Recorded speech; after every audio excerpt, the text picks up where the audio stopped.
আজকের ইসলামী জালসা সম্মানিত সভাপতি, প্রধান অতিথি, বিশেষ অতিথিবৃন্দ, আমার সাথে মঞ্চ উপবিষ্ট ওলামায়ে দ্বীন, মুরব্বী কিরাম, পরিচালক, আমার সামনে উপস্থিত মুসলিম দিনী ভাই, প্রান্তীয় ছাত্র যুবক ভাইয়েরা, পর্দার আড়ালের মা এবং বোনেরা, আমরা সর্বপ্রথম আল্লাহ সুবহানাহু ওয়া তাআলার শুকরিয়া আদায় করছি যে আল্লাহ সুবহানাহু ওয়া তাআলা আমাদেরকে সুস্থ রেখে এমন একটি বরকতপূর্ণ মর্যাদামণ্ডিত এই ইসলামী জালসায় আসার, বসার, কোরআন এবং সহিহ হাদিস থেকে আমাদেরকে আলোচনা করার এবং আলোচনা শ্রবণ করার তৌফিক দিয়েছেন। সেই মহান মনিবের দরবারে আমরা লাখো কোটি শুকরিয়া আদায় করছি। আমরা সকলেই বলছি আলহামদুলিল্লাহ। লাখো কোটি দরুদ ও সালাম বর্ষিত হোক আমাদের নবী,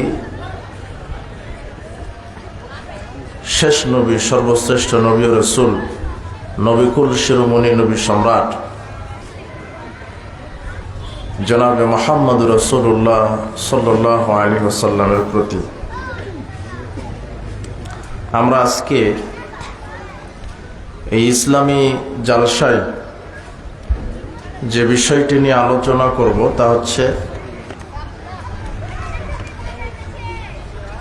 ইসলামী পরিবার গঠনে করণীয় কি, ইসলামী পরিবার, আদর্শ পরিবার কাকে বলে, কিভাবে আদর্শ পরিবার গঠন করা যায়, আর বর্তমান সামাজিক অবস্থায় আমরা যেই পরিবারে বসবাস করি এই পরিবার আদর্শ বা ইসলামী কিনা, সেটা আজকে আমরা আলোচনার মধ্য দিয়ে বোঝার চেষ্টা করব ইনশাআল্লাহ।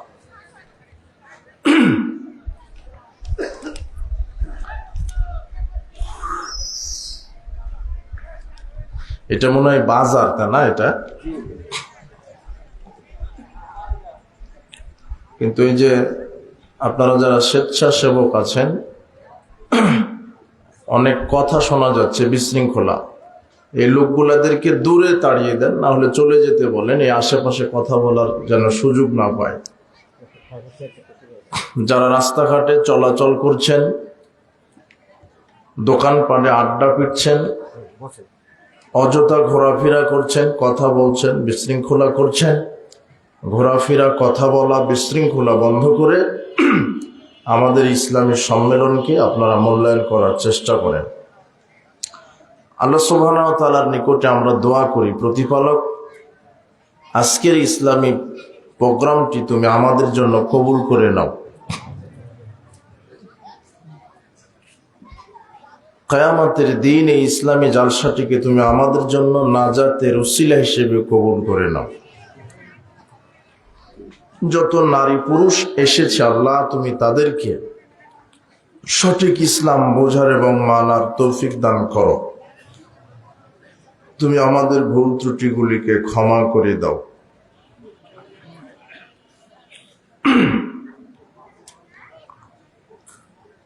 কোনো বিশৃঙ্খলা কোনো কথা বললে পরিবেশটা নষ্ট হবে। যারা দাঁড়িয়ে আছে বা হাঁটা চলাচল করছে তাদেরকে এসে বসে ভদ্রতা বজায় রেখে আমাদের মূল্যায়ন করার কথা তাদের বলে দেন, আর না হলে তারা যেন দূরে চলে যায়, বিশৃঙ্খলা না করে।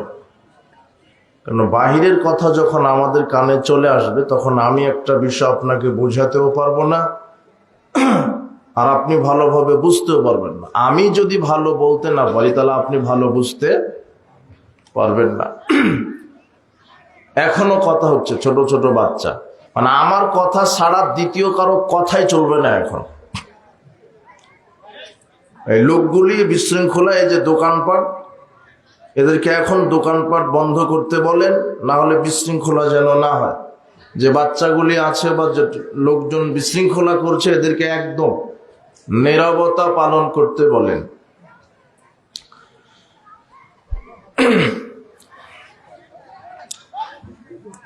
আচ্ছা, এখন আপনি আমাদের দিকে, আমার দিকে এমন ভাবে বসে থাকবেন যাতে একটা পাখি যদি আসে তো মনে করবে যেন সব পাথর, জড়বস্তু, এভাবে যেন বুঝে পাখি। এভাবে আমার দিকে নজর আর আমার কথার দিকে কান।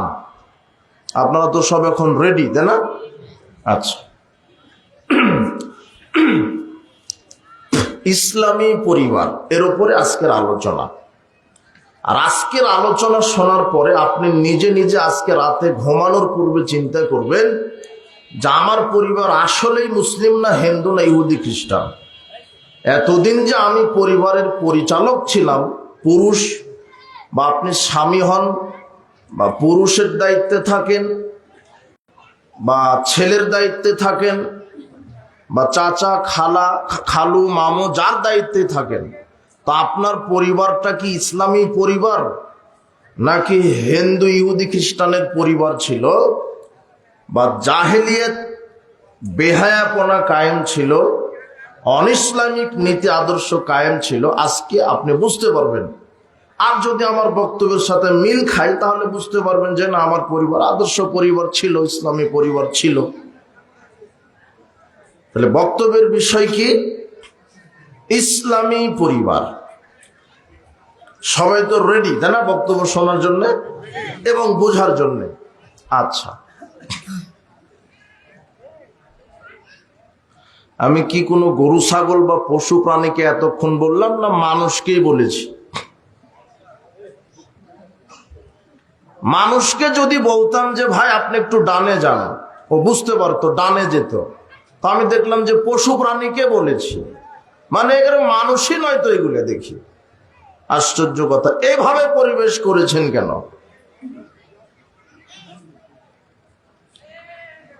ইসলামী পরিবার, ইসলামী পরিবার। কি পরিবার?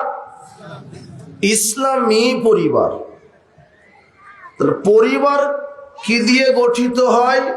গরু, ছাগল আর হাঁস মুরগি দিয়ে, তাই না? কি দিয়ে পরিবার গঠিত হয়? মানুষ দিয়ে না। গরু, ছাগল, হাঁস মুরগি দিয়ে কি পরিবার হয়? ওদের কি পরিবার পরিকল্পনা আছে? ওদের কি স্বামী স্ত্রী, পিতা মাতা, ভাই, খালু, মামা পরিচয় আছে না আপনার আছে? গরু ছাগলের কি পিতা মাতা আছে নাকি? ওদের বংশ আছে কিন্তু বংশীয় ধারা নেই। ওদের বংশ বিস্তার হয় কিন্তু ওদের পরিবার পরিকল্পনা নেই, পরিবার সিস্টেম নেই। তো পরিবার গঠিত হয় কি দিয়ে? মানুষ দিয়ে। মানুষ যেমন পরিবার হবে তেমন। মানুষ যদি শিক্ষিত হয় পরিবার হবে কি? মানুষ যদি ইসলামী মন মাইন্ডের হয় পরিবার হবে কি? মানুষ যদি হিন্দুর মতো হয় তাহলে পরিবার কার মতো? মানুষ যদি ইহুদি খ্রিস্টানের মতো হয় তাহলে পরিবার কার মতো? তাহলে পরিবার গঠিত হচ্ছে গরু ছাগল দিয়ে নয়, মানুষ দিয়ে। একটা পুরুষ একটা নারী, দুইজনকে বিবাহ দিলে এখন হয়ে গেল একটা পরিবার। কি পরিবার? এরপরে বিবাহের পরে এদের বাচ্চা কাচ্চা হয়, পরিবার ছোট থেকে কি হয়ে যায়?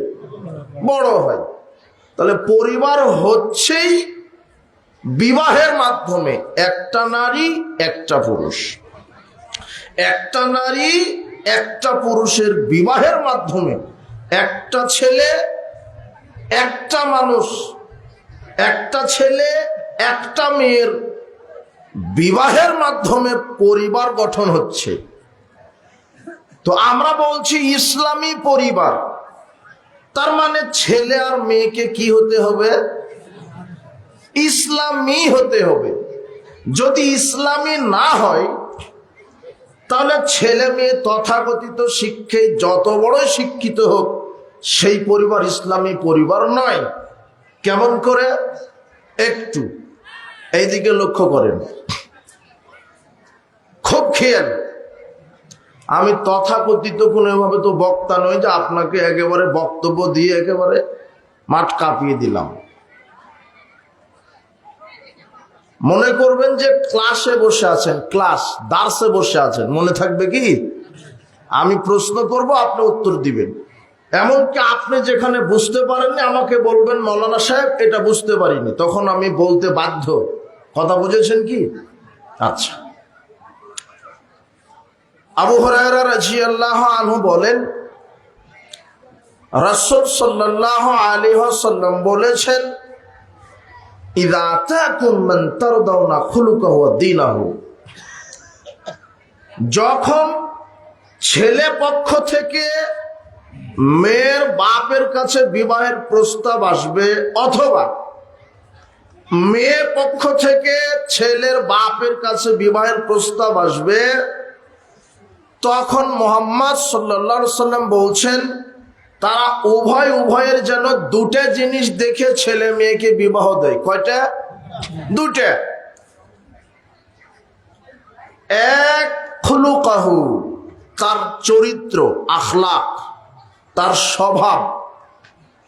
আপনি যদি আপনার মেয়েকে কোনো ছেলের সাথে বিবাহ দেন, তো মুহাম্মদ সাল্লাল্লাহু আলাইহি ওয়াসাল্লাম প্রথমে ওই ছেলের আখলাক, চরিত্র, স্বভাব দেখতে বলছেন। দুই, দীনাহু, তার দিনদারি, তার আমলিয়াত, তার দিনদারি, তার ইসলামিয়াত, তার আমলিয়াত, এই দুইটা দেখবে।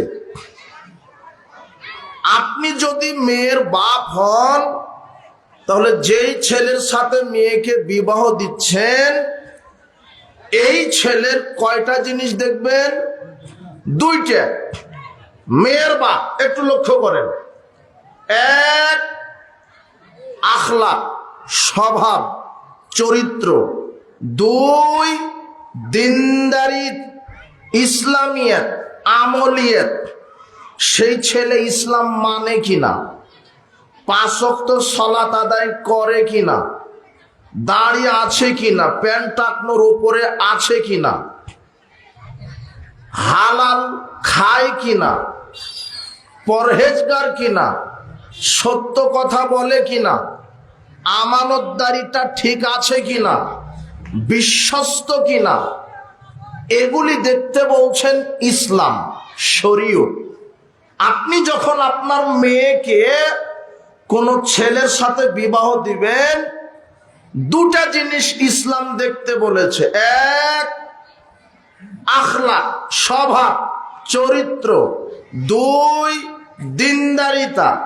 এবার ছেলের বাপ, এইদিকে দেখেন। ছেলের বাপ যখন কোনো মেয়ের সাথে তার ছেলেকে বিবাহ দিতে চাচ্ছে, তখন ছেলের বাপ তার মেয়েরও দুইটা জিনিস দেখবে। কয়টা? দুইটা। এক, তার আখলাক, তার স্বভাব, তার চরিত্র। দুই, তার দিনদারিতা, তার ইসলামিয়াত, তার আমলিয়াত।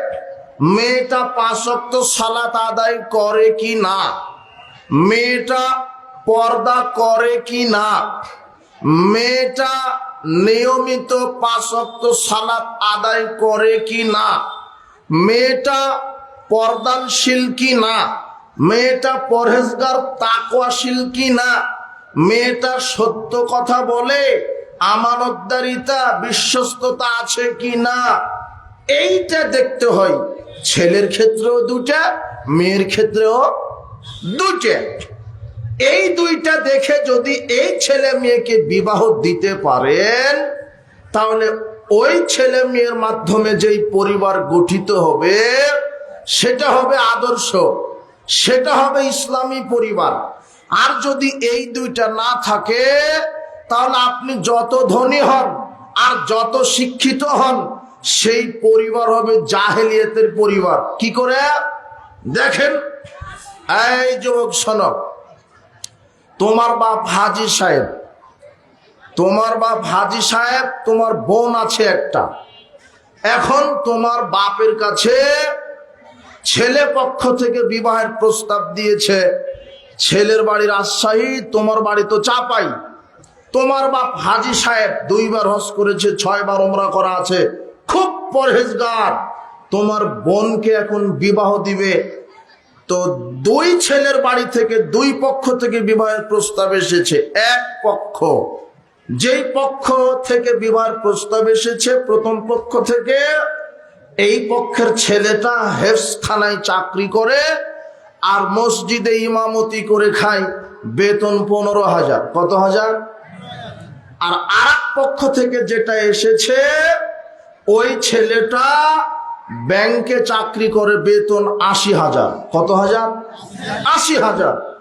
এখন এই যে মাদ্রাসার হেফজখানার যে ছেলেটা, এ সালাত আদায় করে, এ তাসবিহ তাহলিল করে, এ আল্লাহকে ভয় করে, এর চরিত্র ভালো, এ সালাত আদায় করে, মানুষের ইমামতি করে, জাতির কর্ণধার, এ মানুষের ইমামতি করে, জাতির কর্ণধার, এ মানুষের ইমামতি করে, হলো জাতির শ্রেষ্ঠ সন্তান আলেম। কিন্তু তোমার বাপ হজ করে এসেছে, তো কি হয়েছে? ওই যে দেখছে যে ওটা তো 15,000, জিনা বেতন কম, এই যে 80,000 টাকা বেতন পাই, এ গাঁজা দুই পুরে যতই বেশি খাক, মেয়েকে এর হাতেই দিতে হবে। এটা তোমার হাজী সাহেবের বাপের চরিত্র আমি নকল করলাম। ও সালাত তো বহুদূরের কথা, অজুই জানা নাই। কি জানা নাই? অজুই জানে না। সব সময় পকেটে আছে বিড়ি সিগারেট জর্দাগুল, যেটা মানুষ ছাড়া দ্বিতীয় কোনো পৃথিবীর প্রাণী খায় না, কুকুর শিগালেও খায় না। যুবক, এই যে দোকানপাট বসেছে, প্রায় দোকানে সিগারেট গাঁজাই বিক্রি হচ্ছে। তুমি দেখো, এখনই এক প্যাকেট সিগারেটটা নিয়ে একটা কুকুরকে খেতে দাও, কুকুর পেশাব করে দিতে রাজি আছে, তবু কুকুর সিগারেটটা মুখে দিতে রাজি নয়। সেটা তুমি খাও, তোমার বাপ খাই, তোমার মাস্টার খাই। আর সমাজে যার যত ডিগ্রি বেশি, তার গাঁজার পাওয়ার তত বেশি। যে প্রাইমারি পাস, সে সিগারেট খায় না, সে বিড়ি খায়। আর যে বলছে যে আমি মাস্টার্স পাস, আমি বিড়ি খেলে তো মানাবে না। বেতন সমাজে যার যত বেশি, তার গাঁজার পাওয়ারও তত বেশি। ভ্যান চালক সর্বোচ্চ আকিস কোম্পানির বিড়ি খায়, আর তোমার মাস্টার, হেডমাস্টার, হেড মৌলানা, ও হেডমাস্টারই করে, প্রিন্সিপাল, ও বড় ধরনের চাকরি করে, মোটা অঙ্কের বেতন পায়, মাস গেলেই 50,000। ও বলছে যে আমার বিড়ি খেলে কি মানাবে, আমার খেতে হবে ব্যঞ্জন সুইচ। আর তোমার হুজুরও বলছে যে আমি ভালো কোম্পানির জর্দা খাই। হুজুর ও জর্দা খায় আর বলছে যে মাকরু, মানে ও খায় এই জন্য রেখেছে মাকরু। এক খেয়ালে দেখেন, এক খেয়ালে তোমার বাপ হাজী সাহেব, দেখো তোমার বোনকে মৌলানা সাহেবের সাথে বিবাহ দিল না, বলো তো বেতন কম বেশি হওয়ার কারণে। কথা বুঝুনি মনে হয় তুমি? তো বর্তমান সমাজে একটা ছেলে একটা মেয়ের আখলাক দিনদারিতা কোনো বিষয়ই নয়, ওটা মনেই করে না মানুষ। মানুষ এখন মনে করছে যে আমার ছেলেকে যে মেয়ের সাথে বিবাহ দিব, মেয়ের বাপের সম্পদ কত আছে, আর আমার মেয়েকে যেই ছেলের সাথে বিবাহ দিব, ডিগ্রি কত বড়, আর কি চাকরি করে, বেতন কত পায়। মেয়ের বাপের এই টার্গেট, বেতন কত পায়, গাঁজা দুই পুরা খাক, এতে কোনো সমস্যা নেই, বরং গাঁজা খাওয়াটাই স্টাইল সমাজে। যে যত গাঁজা খুঁজছে তত বড় হলো স্টাইলার সমাজে। এখন বলছে হো মরদ আছে রে, গাঁজা খায়। বৈধভাবে 4টা বিবাহ করবেন, বলবে লুচ্চা, স্বভাব খারাপ। আর অবৈধভাবে 10টা নারীকে ভোগ করবেন, বলছে মরদের বেটা, মরদ রে। এ হলো সমাজ। এটা হলো কি? এটা হলো সামাজিক ব্যবস্থা। আল্লাহ বলছেন ক্ষমতা যদি একেবারে না থাকে, তাহলে একটা বিবাহ করো, কোনোভাবে ইনসাফ যদি করতে না পারো। আর যদি দৈহিক ক্ষমতা, শারীরিক ক্ষমতা সব দিকে ঠিক আছে, তাহলে মাসনা করো 2টা, আরো ক্ষমতা 3টা, আরো ক্ষমতা 4টে, 5টা নয় 4টা পর্যন্ত আছে। কিন্তু সমাজে আপনি বৈধভাবে 4টা বিবাহ করেন, সমাজের এক শ্রেণীর এই দাড়ি টুপিওয়ালা নামের শয়তানি বলবে একেবারে স্বভাব চরিত্র খারাপ রে, 4টে বউয়া।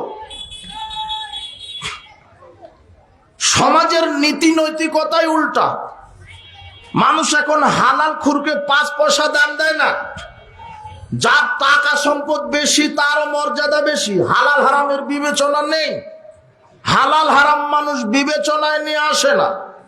আবু হুরায়রা রাদিয়াল্লাহু আনহু বলছেন, রাসূল সাল্লাল্লাহু আলাইহি ওয়াসাল্লাম বলেছেন যে ইয়াতি আলান নাসে জামান লাইবালিল মারু মা খাযা মিনাল হালাল মিনাল হারাম। মানুষের সময় এমন একটা আসবে, সামাজিক অবস্থা হবে, যেই সময়ে মানুষ বিবেচনায় নিয়ে আসবে না যে হারাম খাচ্ছি না হালাল খাচ্ছি। তার নীতি গতি থাকবে যে আমাকে বিল্ডিং করতে হবে, চাকরি করতে হবে, বড় গাড়ি বাড়ি করতে হবে, হালাল হারামের 5 পয়সা মূল্য দিবে না। উপস্থিত বৈঠকের মুসলিম দিনী ভাই বোন, আদর্শ পরিবার বাস্তবায়ন করতে গেলে আদর্শ নারী পুরুষ লাগে। পানি ছাড়া মাছ যেমন বেঁচে থাকতে পারে না, আদর্শ নারী পুরুষ ছাড়া আদর্শ পরিবার তেমন গঠিত হতে পারে না। এই জন্য ছেলে মেয়েকে আদর্শ হতে হবে। দিনদারিতা, পরহেজগারিতা, আমানতদারিতা, সত্যবাদিতা, এই গুণগুলি দেখতে হবে। না হলে তাদেরকে বিবাহ দিলে সেই পরিবার হবে জাহেলিয়াতের পরিবার। তাই তো পরিবারগুলি তথাকথিত শিক্ষিত হওয়ার পরেও পরিবারে গান বাজনা চালু আছে, জেনা চালু আছে, মাদক চালু আছে, বেপর্দা চালু আছে। প্রায় পরিবারের সদস্যরা 5 ওয়াক্ত সালাত আদায় করে না। ছেলে মেয়ে বাপ বেটা সবাই টিভি সিনেমা নিয়ে পড়ে আছে, মোবাইলে ল্যাংটা গান নিয়ে নাচছে দেখছে। কেন? পরিবার ইসলামী চিন্তা চেতনাবিহীন, ইসলামকে মানে না। ইমানি নীতি নৈতিকতা, ইসলামী ইমানি চেতনা নেই, ইসলামী চেতনা নেই, ইসলামী নীতি নৈতিকতা নেই। পরিবারটা জাহেলিয়াতের সাথে মিশে গেছে। এই জন্য মুহাম্মদ সাল্লাল্লাহু আলাইহি সাল্লাম বলছেন যে বিবাহ দেওয়ার পূর্বে ছেলে মেয়ের আদব কায়দা, শিষ্টাচার, দিনদারিতা দেখো। আবু হুরায়রা রাদিয়াল্লাহু আনহু বলেন, রাসূল সাল্লাল্লাহু আলাইহি ওয়াসাল্লাম বলেছেন, তুনকাহুল মারাতু লিআরবাইন। পুরুষ মানুষ নারীকে যখন বিবাহ করে তখন পুরুষেরা নারীর 4টা বৈশিষ্ট্য দেখে। 1, লিমালিহা, নারীর সম্পদ আছে কেমন। 2, ওয়ালি হাসাবেহা, তার বংশ কেমন, উচ্চ বংশের নাকি নিম্ন বংশের। 3, ওয়ালি জামালেহা, তার সৌন্দর্যতা দেখে। 4, ওয়ালি দিনিহা, তার দিনদারিতা, তার আমানতদারিতা, তার পরহেজগারিতা দেখে। তবে আমি মুহাম্মদ সাল্লাল্লাহু আলাইহি সাল্লাম বলছি যে আগের 3টা থাকলে ভালো, না থাকলে অনুপরিমাণ ক্ষতি হবে না।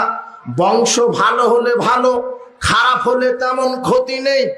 সৌন্দর্যতা থাকলে ভালো, কালো কুচ্ছিত হলে তেমন ক্ষতি নেই। আপনার বংশ ভালো হলে ভালো, বংশ নিম্ন বংশ হলো ক্ষতি নেই। চেহারা একটু কালো হলে কালো, তেমন ক্ষতি নেই। আপনার সম্পদ থাকলে ভালো, কিন্তু সম্পদ যদি একেবারেই না থাকে, ভিক্ষুক হয়, ইয়াতিম হয়, মিসকিন হয়, দরিদ্র হয়, একেবারে ভিক্ষুক, তবুও কোনো ক্ষতি নেই। তবে যদি নারীর দিনদারিতা না থাকে, সেই পুরুষ ঠকে গেল দুনিয়া আখেরাতে। যদি কোনো পুরুষ কোনো নারীকে বিবাহ করে আর ওই নারীর যদি দিনদারিতা না থাকে, যদি আমানতদারিতা না থাকে, যদি পরহেজগারিতা না থাকে, যদি শ্বশুর শাশুড়ির খেদমতের আদর্শ না থাকে, স্বামীর বাধ্যতা, স্বামীর আনুগত্য যদি সে না করে, এমন যদি অশিক্ষিত বর্বর দাজ্জাল মার্কা নারীকে যদি বিবাহ করে, তাহলে ওই পুরুষের দুনিয়ায় জাহান্নাম, পরকালও জাহান্নাম। এই কথা মুহাম্মদ সাল্লাল্লাহু আলাইহি সাল্লাম বলছেন। যুবক, একটু লক্ষ্য করো, একটু লক্ষ্য করো, ইসলামী মন মাইন্ডের একটা নারীর কত দাম তুমি দেখবে।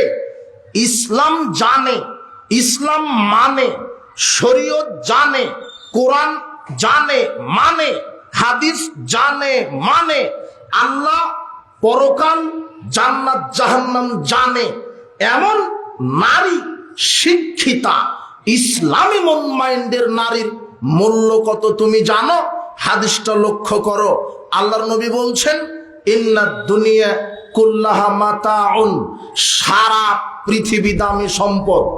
আল্লাহর নবী বলছেন সারা পৃথিবী দামি সম্পদ। ইন্নাদ দুনিয়া কুল্লাহা মাতাউন, সারা পৃথিবীতে যা আছে সবই দামি সম্পদ। খৈরুল মারাতিস সলেহা, আর এর মধ্যে সবচেয়ে দামি সম্পদ হলো ভালো নারী, ভালো স্ত্রী, সতী সাধবী নারী। যেই নারী ইসলাম জানে, যেই নারী পর্দায় থাকে, যেই নারী 5 ওয়াক্ত সালাত আদায় করে, যেই নারী স্বামীর আনুগত্য করে, যেই নারী বেপর্দায় রাস্তাঘাটে চলে না, স্বামীর অনুমতি ছাড়া ঘরের দরজা ওভারটেক করে না, স্বামীর অবাধ্যতা করে না, স্বামীর নীতি নৈতিকতা মেনে চলে, এই নারী সারা পৃথিবীতে যা আছে সবটাই সম্পদ। তবে খৈরুল মারাতিস সলেহা, সারা পৃথিবীর মধ্যে সবচেয়ে দামি সম্পদ হলো সৎ চরিত্রশীলা নারী। সেটা যদি তোমার স্ত্রী হয়। দেখো, একদা লক্ষ্য করো, এই যুবক তোমাকে বলছি, তুমি তো বিবাহ করবে, কাকে বিবাহ করবে ভেবে শুনে চিন্তা করে বিবাহ করো। দেখো, জাবের রাদিয়াল্লাহু আনহু আর মুহাম্মদ সাল্লাল্লাহু আলাইহি সাল্লাম একদা একটা সফর থেকে ফিরে আসছেন, একটা যুদ্ধ থেকে বাড়ির দিকে ফিরে আসছেন। রাস্তাতে কথোপকথন হচ্ছে। এক সময় মুহাম্মদ সাল্লাল্লাহু আলাইহি সাল্লাম জাবেরকে বলছেন, জাবের তাজাওয়াজতা, তুমি কি বিবাহ করেছ? তখন জাবের বলছে, নাম, হ্যাঁ ইয়া রাসূলুল্লাহ, আমি বিবাহ করেছি। তখন রাসূল সাল্লাল্লাহু আলাইহি সাল্লাম বলছেন যে বিক্রান আম সাইয়্যিবান, আচ্ছা তুমি কি কুমারী মেয়েকে বিবাহ করেছ না বিধবা নারীকে বিবাহ করেছ? তুমি কি কুমারী মেয়েকে বিবাহ করেছ নাকি তালাকপ্রাপ্তা বিধবা নারীকে বিবাহ করেছ? তখন জাবের রাদিয়াল্লাহু আনহু বলছেন, বাল সাইয়্যিবান, বরং আমি বিধবা নারীকে বিবাহ করেছি, তালাকপ্রাপ্তা নারীকে বিবাহ করেছি। মুহাম্মদ সাল্লাল্লাহু আলাইহি ওয়াসাল্লাম বললেন, আফালা জারিয়াতান তুলাইবুহা ওয়া তুলাইবুকা, তুমি কেন কুমারী মেয়েকে বিবাহ করলে না? আরে তুমি কেন কুমারী মেয়েকে বিবাহ করলে না? তুমি তার সাথে খেলাধুলা করতে, সে তোমার সাথে খেলাধুলা করত, তুমি তাকে আদর করতে, সোহাগ ভালোবাসা দিতে, সে তোমাকে আদর করত, সোহাগ ভালোবাসা দিত, তুমি কেন কুমারী মেয়েকে বিবাহ করলে না? তখন জাবের রাদিয়াল্লাহু আনহু বলছেন, যুবক বাক্যগুলি লক্ষ্য করো, তোমার মতো যুবক জাবের বিধবা নারীকে বিবাহ করেছে। দেখো, যখন মুহাম্মদ সাল্লাল্লাহু আলাইহি ওয়াসাল্লাম বললেন তুমি কেন কুমারী নারীকে বিবাহ করলে না, তখন জাবের বলছে, আল্লাহর নবী, ইন্না লি আখাওয়াতিন, আমার আব্বা আমার অনেক 6 থেকে 8 জন বোন, অনেক হাদিসে 6 জন 7 জন 8 জন বোন রেখে মারা গেছে। আমার আব্বা উহুদ যুদ্ধে মারা গেছে, আমার আব্বা আব্দুল্লাহ তিনি মারা গেছেন উহুদের যুদ্ধে। তো 8 জন 7 জন বোন রেখে মারা গেছে, আর লক্ষ লক্ষ টাকা ঋণ করে মারা গেছে। তো আমি ঋণ পরিশোধ করতে করতে যুবক মানুষই একেবারে বৃদ্ধ হয়ে গেছি, এত পরিশ্রম করতে হয়। তো যাক, ওটা কথা নয়, আমার আব্বা 6 জন 7 জন 8 জন আমার বোন রেখে মারা গেছে।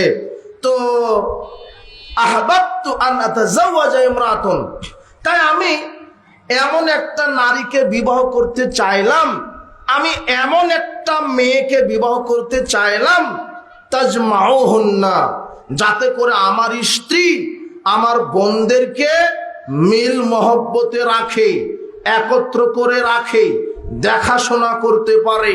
ওয়াতাশতামশুতুহুন্না, যাতে করে আমার স্ত্রী আমার বোনদেরকে ইসলামী আদব কায়দা শিষ্টাচার শিক্ষা দিতে পারে।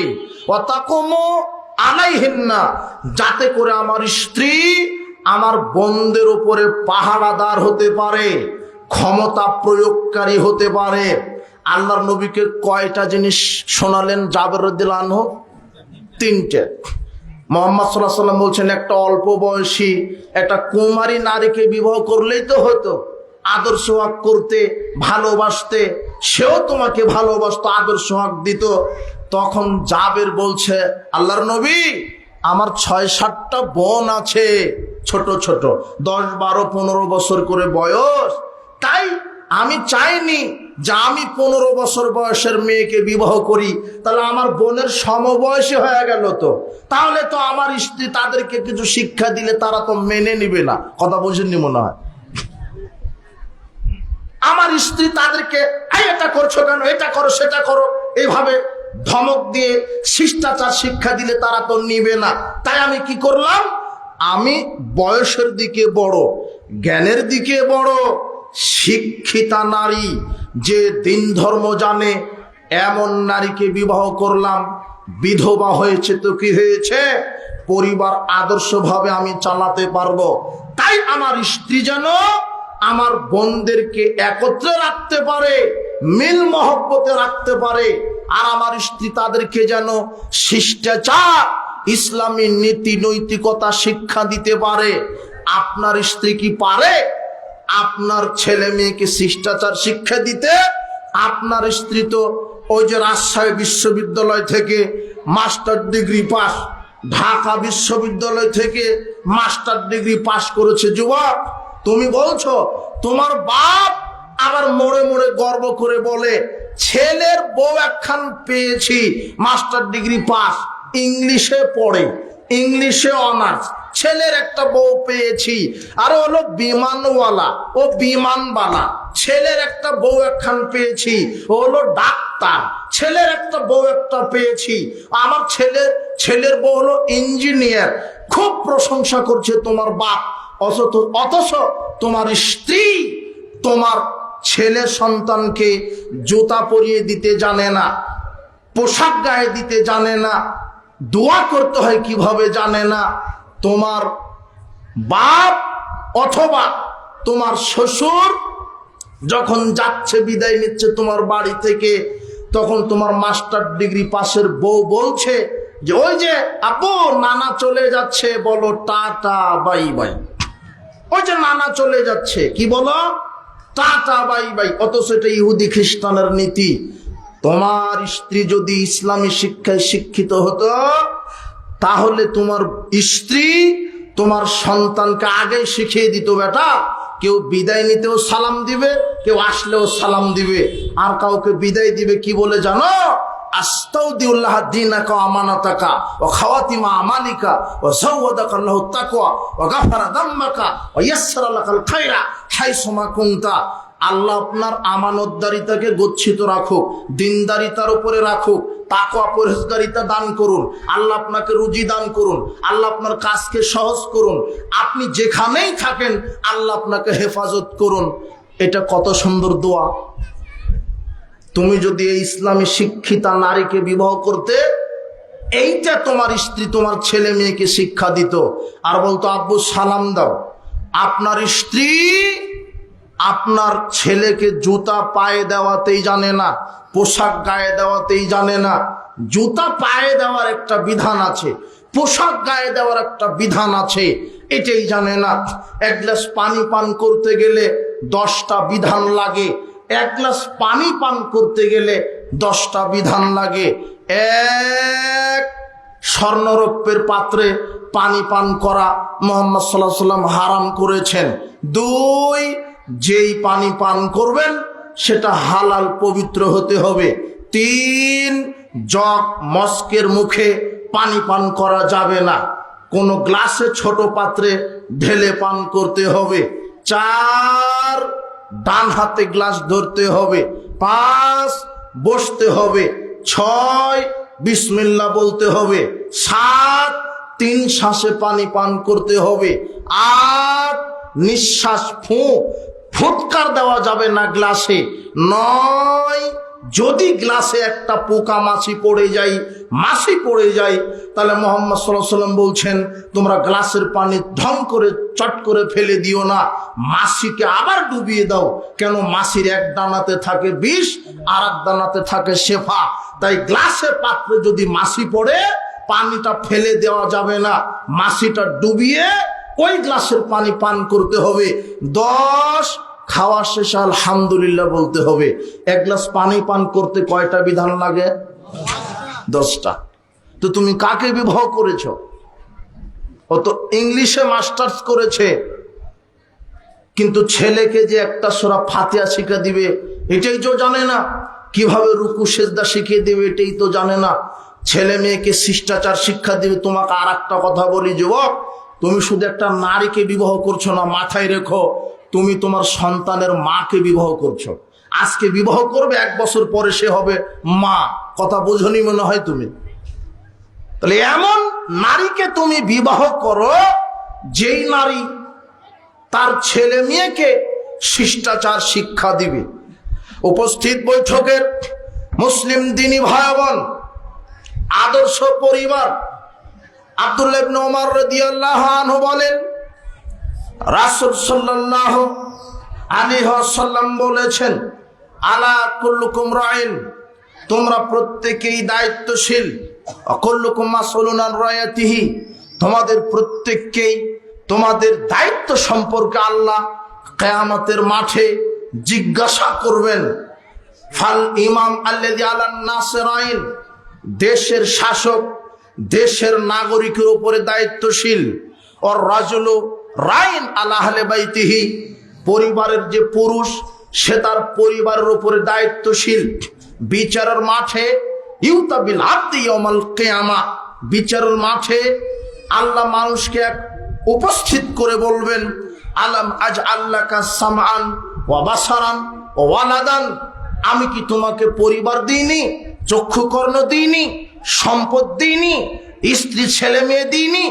কিভাবে পরিচালনা করেছো পরিবারকে, পরিবারকে কিভাবে চালিয়েছো? এই জন্য সাবধান, যারা অভিভাবক আছেন আপনি লক্ষ্য করেন যে আপনার স্ত্রী আপনার ছেলে মেয়ে কিভাবে চলাচল করছে, ঘোরাফেরা করছে। সাবধান। উপস্থিত বৈঠকের মুসলিম দ্বীনি ভাই বোন, প্রত্যেকেই দায়িত্বশীল। খুব লক্ষ্য করুন মনোযোগের সাথে। আল্লাহর নবী বলছেন প্রত্যেকেই দায়িত্বশীল। পরিবারের যে কর্তা পুরুষ সে দায়িত্বশীল। পরিবারের উপরে আল্লাহ বিচারের মাঠে জবাবদিহিতা নেবেন। ওয়াল মারআতু রায়াতুন আলা আহলি বাইতিহি ওয়া জাওজিহা ওয়া ওয়ালাদিহি, একজন নারীও দায়িত্বশীল তার পরিবারের উপরে, তার স্বামীর উপরে, তার ছেলে মেয়ের উপরে। একজন নারীকেও আল্লাহ জিজ্ঞাসা করবেন। আপনার স্ত্রীকে আল্লাহ বিচারের মাঠে জিজ্ঞাসা করবেন যে তুমি তোমার পরিবারকে, স্বামীকে, স্ত্রীকে কিভাবে চালিয়েছ। তার মানে স্ত্রী স্বামীকে ইসলামের উপরে চালাবে কিভাবে? আল্লাহর নবী বলছেন ওই স্ত্রীর উপরে আল্লাহ রহম করে যেই স্ত্রী, ওই স্ত্রীর উপরে আল্লাহ রহম করে যেই স্ত্রী তার স্বামীকে সালাতের জন্য জাগিয়ে দেয়। আপনার স্ত্রী কি দেয়? রাত 2টা-3টা পর্যন্ত টিভি সিনেমা দেখে ঘুমিয়েছেন, স্বামী স্ত্রী দুজনেই উঠছেন সকাল 10টায়। কোথায় গেল সালাত? কোথায় ইসলামী পরিবার? ছেলে মেয়ে কি করে? কোনো কি খবর রাখেন? আশ্চর্য কথা, এইভাবে পরিবার চলে না। ওই পরিবার জাহান্নামের টুকরা, ওই পরিবার ইসলামী পরিবার নয়। প্রত্যেকেই দায়িত্বশীল। এই জন্য ইসলামী পরিবার গঠন করতে হবে। আল্লাহ সুবহানাহু ওয়া তাআলা বলছেন, ইয়া আইয়ুহাল্লাযীনা আমানু, হে বিশ্বাসীগণ, কু আনফুসাকুম ওয়া আহলিকুম নারা, হে বিশ্বাসীগণ তোমরা নিজে জাহান্নামের আগুন থেকে বাঁচো আর পরিবারকে জাহান্নামের আগুন থেকে বাঁচানোর চেষ্টা করো। কাকে চেষ্টা করতে হবে? নিজে জাহান্নামের আগুন থেকে বাঁচবেন, সাথে সাথে কাকে আগুন থেকে বাঁচানোর চেষ্টা করতে হবে? পরিবারকে। তো পরিবার আপনার কে কে আছে? আপনার স্ত্রী নাই, আপনার ছেলে, আপনার মেয়ে। তো এদেরকে জাহান্নামের আগুন থেকে বাঁচাবেন। কিভাবে বাঁচাবেন? আপনি পরিবারকে অসুস্থ হলে চিকিৎসা করেন যাতে মারা না যায়।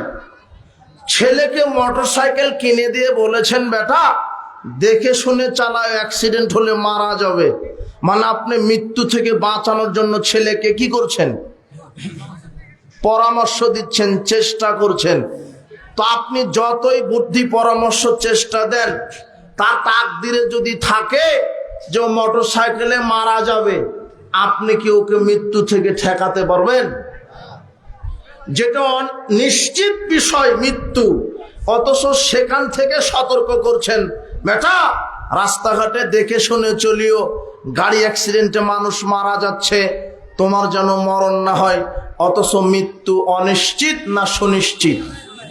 সুনিশ্চিত। মৃত্যু থেকে বাঁচতে চাইলেও আপনি বাঁচতে পারবেন না, কিন্তু জাহান্নাম থেকে যদি আপনি বাঁচতে চান অবশ্যই আপনি বাঁচতে পারবেন। কবরের শাস্তি থেকে যদি বাঁচতে চান বাঁচতে পারবেন, কিন্তু আপনি কবরের শাস্তি থেকে বাঁচার চেষ্টা করেন না, জাহান্নাম থেকে বাঁচার চেষ্টা করেন না। অথচ করা উচিত। আল্লাহ বলছেন তোমরা নিজে জাহান্নাম থেকে বাঁচো, পরিবারকে জাহান্নামের আগুন থেকে বাঁচাও। তো জাহান্নামের আগুন থেকে বাঁচতে লাগবে শিরক মুক্ত ঈমান, বিদআত মুক্ত আমল, সালাত, সিয়াম, হজ, যাকাত, হালাল রুজি, সত্যবাদিতা, আমানতদারিতা, পর্দায় চলা। এগুলি করলে জাহান্নাম থেকে বাঁচা যায়। কোথায় থেকে? জাহান্নাম থেকে। 5 ওয়াক্ত সালাত আদায় করলে জাহান্নাম থেকে বাঁচা যায়। তাহলে পরিবারকে বলতে হবে যে আজ থেকে 5 ওয়াক্ত সালাত বাধ্যতামূলক। আগে নিজেকে বাঁচতে বলেছেন, তার মানে আগে নিজেকে 5 ওয়াক্ত সালাত আদায় করতে হবে। এখন যদি বাপই যদি সালাত আদায় না করে, সে কি তার বেটাকে বলতে পারবে বেটা সালাত আদায় করো? মা যদি ল্যাংটা হয়ে ঘুরে, লুচ্চামি করে, বেপরদাই চলে, ওই মা কি তার বেটিকে বলতে পারবে বেটি পর্দায় চলো? বুঝেননি কথা? আবু হুরায়রা রাদিয়াল্লাহু আনহু বলেন, রাসূল সাল্লাল্লাহু আলাইহি ওয়াসাল্লাম বলেছেন, কুল্লু মাউলুদিন ইউলাদু আলাল ফিতরা, প্রত্যেকটা সন্তান পরিবারে ইসলামী আদর্শ, ইসলামী ফিতরাত, ইসলামী দ্বীন নিয়ে জন্মগ্রহণ করে। ফাবাহু হাব্বেদানিহি, পিতামাতা তাকে ইহুদি বানায়। আও নাসরানিহি, পিতামাতা তাকে খ্রিস্টান বানায়। আও মাজসিসানিহি, পিতামাতা তাকে মুশরিক, অগ্নি পূজক বানায়। এই কথা মুহাম্মদ সাল্লাল্লাহু আলাইহি ওয়াসাল্লাম বলছেন। পিতামাতা যদি বেনামাজি হয়, ছেলে মেয়ে কি হবে? বেনামাজি। স্বাভাবিক কথা। বাপ যদি গাঁজা খায়, হেরোইন খেয়ে বেড়ায়, তো ছেলে কি দুধ কলা খাবে নাকি দুধ কলা বিক্রি করে ইয়াবা খাবে? এই জন্য আগে নিজে বাঁচেন, তারপরে পরিবার। আগে নিজে বাঁচেন, তারপরে পরিবার। এই জন্য আদর্শ পরিবার গঠন করতে গেলে আদর্শ নারী হতে হবে, আদর্শ পুরুষ হতে হবে। আল্লাহ সুবহানাহু ওয়া তাআলা কোরআন মাজিদে 2 জন আদর্শ নারীর বৈশিষ্ট্য আল্লাহ নিজে উল্লেখ করেছেন। একটু খুব মনোযোগ। আল্লাহ বলছেন, ওয়াদারাবাল্লাহু মাসালাল লিল্লাযিনা আমানু ইমরাতু ফিরআউন। আল্লাহ ফেরাউনের স্ত্রী আসিয়ার দৃষ্টান্ত কোরআনে বর্ণনা করে বলছেন, ইয ক্বালাত রাব্বি ইবনি লি ইনদাকা বাইতান ফিল জান্নাহ। আসিয়া যখন তার প্রতিপালকের নিকটে প্রার্থনা করে বললেন, আল্লাহ তোমার পাশে, তোমার নিকটে জান্নাতে আমার জন্য একটা ঘর নির্মাণ করো। ওয়ানাজ্জিনি মিন ফিরআউন আমালিহি, আমাকে ফেরাউন এবং তার খারাপ কর্ম থেকে মুক্তিদান করো। ওয়ানাজ্জিনি মিনাল কওমিজ জালিমিন, আর আমাকে তার অত্যাচারী জালেম থেকে মুক্তিদান করো। এই কথা, এই দোয়া তখন আসিয়া বলছিলেন যখন ফেরাউন আসিয়াকে 4 হাত পা বেঁধে উত্তপ্ত বালিকণার উপরে চিৎ করে শুইয়ে রেখে বুকে পাথর চাপা দিয়ে হাতে পায়ে পেরেক ঢুকিয়ে এইভাবে যখন অত্যাচার করছিল, তখন আসিয়া আল্লাহর কাছে এই দোয়া করেছিলেন, আল্লাহ আমাকে এই ফেরাউনের অতিষ্ঠতা থেকে, নির্যাতন থেকে মুক্তি দাও। ফেরাউন আমাকে বলেছে যে রব তুমি নও, রব নাকি ফেরাউন, আল্লাহ নাকি ফেরাউন। জি না, তাই আমি সাক্ষ্য দিয়েছি যে তুমি ফেরাউনের রব। ফেরাউন তো রব নয়, তুমি ফেরাউনের রব, তুমি আকাশ জমিনের রব, তুমি আমাদের সবার রব, সৃষ্টিকর্তা। এই কথা আমার স্বামী সহ্য করতে না পেরে আমাকে অত্যাচার করছে, কাজেই আমি তাওহীদের উপরে আছি, তোমার নিকটে জান্নাতে একটা ঘর বানাও। তখন আল্লাহ জিবরিলকে বলছেন, জিবরিল আমি আসিয়ার প্রতি খুব সন্তুষ্ট হয়ে গেছি, তার আত্মাটা দেহ থেকে বের হওয়ার পূর্বেই তুমি জান্নাতে তার থাকার জায়গাটা দুনিয়াতেই দেখিয়েছো তাকে। তখন জিবরিল জান্নাত থেকে একটি ঘর এনে আসিয়াকে বলছেন, আসিয়া এই যে তোমার থাকার জায়গা, এর নাম আসিয়া, তাহলে আসিয়ার মতো হতে হবে। এরপরে আল্লাহ বলছেন, ও মারিয়াম ইবনাত ইমরান আল্লাতী হাসানাত ফারজাহা, মারিয়ামের দৃষ্টান্ত আল্লাহ দিয়েছেন যে লজ্জাস্থানের হেফাজত করেছে, কোন পুরুষের কাছে জেনা করে লজ্জাস্থানকে বিক্রি করেনি। উপস্থিত বৈঠকের মা বোন, আপনাদেরকে বলছি, আপনারা মারিয়াম আলাইহিস সালামের মতো হন যে লজ্জাস্থানের হেফাজত করেছে।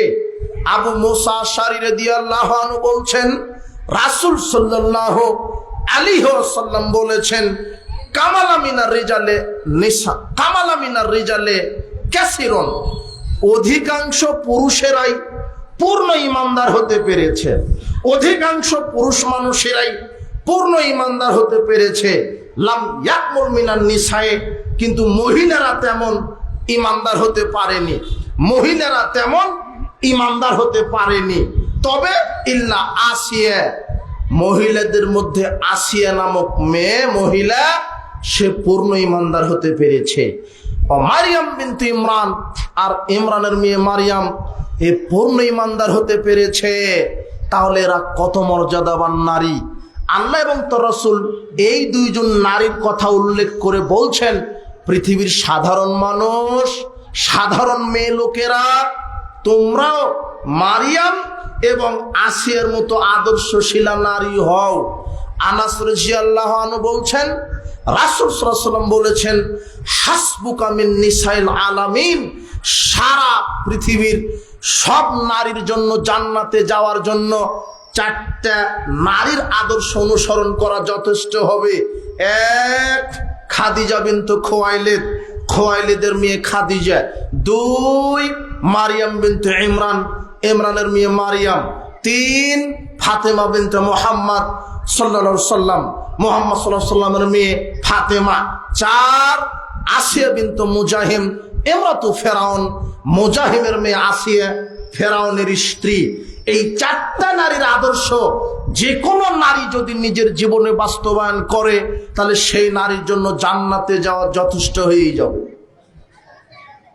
উপস্থিত বৈঠকের মা বোন, আল্লাহ সুবহানাহু ওয়া তাআলা আপনাদেরকে এই নারীদের মতো আদর্শবান হতে নির্দেশ করছেন। আনাস রাদিয়াল্লাহু আনহু বলছেন, আফজালু নিসায়ে আহলিল জান্নাহ, জান্নাতবাসীদের মধ্যে চারজন নারী শ্রেষ্ঠ। জান্নাতবাসীদের মধ্যে যত নারী হবে, এর মধ্যে চারজন নারী হবে শ্রেষ্ঠ। তার এই চারজন, সেটা হলো মুহাম্মদ সাল্লাল্লাহু আলাইহি সাল্লামের মেয়ে ফাতেমা, আপনার মুজাহিমের মেয়ে আসিয়া, আপনার খুয়াইলিদের মেয়ে খাদিজা, আর ইমরানের মেয়ে মারিয়াম। এই চারজন হবে শ্রেষ্ঠ জান্নাতবাসীদের মধ্যে। এদের মতো আদর্শশীলা নারী হতে আল্লাহ এবং তার রাসূল বলছেন। উপস্থিত বৈঠকের মুসলিম দিনী ভাই বোন, যদি আপনি হন সাহাবীদের মতো আদর্শবান, আর আপনার স্ত্রী যদি হয় এই মহিলা সাহাবীদের মতো আদর্শবান, তাহলে সেই পরিবারটা আদর্শ হবে। বলছিলাম, উপস্থিত বৈঠকের মুসলিম দিনী ভাই বোন, ইসলামী পরিবার, ইসলামী পরিবার গঠনে করণীয়ই হচ্ছে যে আপনাকে ইসলামী হতে হবে, ছেলে মেয়েকে আদর্শবান হতে হবে, তাহলেই সেটা ইসলামী পরিবার হবে। আপনাকে এইবারে জরুরি কিছু কথা, জরুরি কথায় যেটা চলে আসলো যে আদর্শ পরিবার গঠন করতে আপনার আদর্শ মেয়ে লাগবে, ওটা প্রথমে বলেছি। এখানে আর একটা বলিনি এইভাবে যে যুবক তুমি যেই নারীকে বিবাহ করছো সে হবে মা, মা তার ছেলে মেয়েকে শিষ্টাচার শিক্ষা দিবে। যেমন জাবের রাদিয়াল্লাহু আল্লাহর নবীকে বলছেন, আল্লাহর নবী আমি এমন নারীকে বিবাহ করেছি যে আমার বোনদেরকে শিষ্টাচার শিক্ষা দিতে পারে। কি শিক্ষা দিতে পারে? শিষ্টাচার। শিষ্টাচার কি? আপনার স্ত্রী আপনার, জি ইনশাআল্লাহ, আপনার স্ত্রী আপনার মেয়েকে বলবে আম্মু, হ্যাঁ ও চাদর ছেড়ে দিবে, তাই না? পুরুষ, আচ্ছা দেন দেন, কই দেন, লোকেরা চলে যাচ্ছে তো, এনারা বলছে যে লোক চলে যাবে, দাও দাও তোমরা দাও, যাও। আপনারা কার্পণ্যতা না করে হাত একটু প্রশস্ত করে দিবেন, দানের হাত। এরপর আমরা সংক্ষেপে কিছু আলোচনা টেনে আমরা আজকের আলোচনার ইতি টানার চেষ্টা করব ইনশাআল্লাহ। বলছিলাম যে জাবের রাদিয়াল্লাহু আনহু আপনার মুহাম্মদ সাল্লাল্লাহু আলাইহি ওয়াসাল্লামকে বলছেন, ইয়া রাসূলুল্লাহ আমি এমন নারীকে বিবাহ করলাম যেই নারীটা আমার বোনদেরকে শিষ্টাচার শিক্ষা দিবে। তাহলে তোমার স্ত্রী ওরকম শিক্ষিতা নারী হতে হবে যে তোমার স্ত্রী তোমার ছেলে মেয়েকে শিষ্টাচার শিক্ষা দিবে। কিভাবে? আম্মু এইভাবে পর্দায় চলো, আম্মু এইভাবে ওযু করো, এইভাবে কোরআন তেলাওয়াত করো, বাড়িতে প্রবেশের সময় সালাম দাও, বাড়ি থেকে বের হওয়ার সময় দোয়া বলো, খাওয়ার সময় বিসমিল্লাহ বলো, ডান হাতে বসে খাও, আম্মু ঘুমানোর দোয়া বলো, বড়দেরকে সম্মান করো, ছোটদেরকে স্নেহ করো, আম্মু এইভাবে সালাত আদায় করো। লোকমান হাকিম তার ছেলেকে আদেশ করছেন, নসিহা করছেন, ইয়া বুনাইয়া লা তুশরিক বিল্লাহ, হে আমার আদরের সন্তান আল্লাহর সাথে শিরক করো না। কি করো না? আল্লাহর সাথে শিরক করো না। এরপরে বলছেন, ইয়া বুনাইয়া ইন্নাহু তাকুম মিসকালা হাববাতিন মিন খারদালিন ফাতাকুম ফি সাখরাতিন আও ফিস সামাওয়াতি আও ফিল আরদি।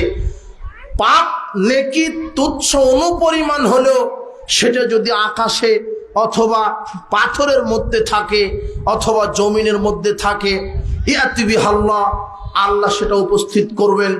এই জন্য কি করো?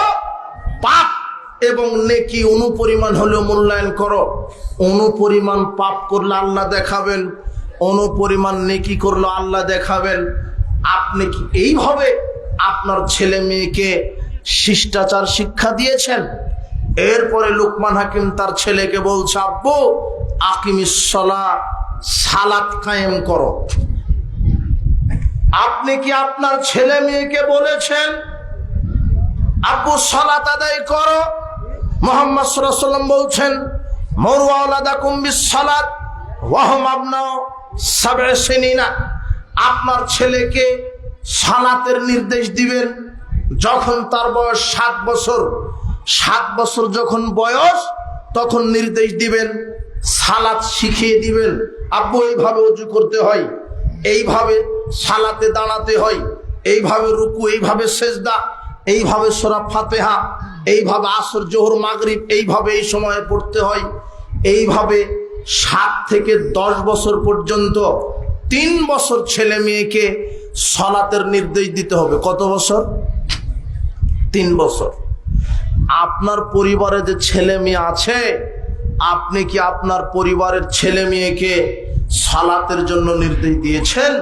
আল্লাহর নবী বলছেন, ওয়াদরিবুহুম আলাইহা ওয়া হুম আবনাউ 10 সিনিন। আপনি আপনার ছেলে মেয়েদেরকে পিটিয়ে প্রহার করে সালাত আদায় করান যখন তার বয়স 10 বছর। তো আপনার মেয়ের বয়স তো 10 বছর পার হয়েছে, আপনার ছেলের বয়স তো 10 বছর পার হয়েছে। আপনার ছেলে মেয়ে কি সালাত আদায় করে? যদি না করে তাহলে আপনি অযোগ্য বাপ, কাপুরুষ বাপ। কেন? এই কথা আমি বলিনি, এই কথা মুহাম্মদ সাল্লাল্লাহু আলাইহি ওয়াসাল্লাম বলেছেন। আব্দুল্লাহ ইবনে মাসউদ রাদিয়াল্লাহু আনহু বলছেন যে রাসূল সাল্লাল্লাহু আলাইহি ওয়াসাল্লাম বললেন, ইয়া মাশারাশ শাবাব মান ইসতাতা মিনকুমুল বাত, হে যুব সমাজ, তোমাদের যদি ক্ষমতা থাকে, পুরুষত্ব থাকে, তাহলে বিবাহ করো। কি থাকলে বিবাহ করতে হবে? ক্ষমতা।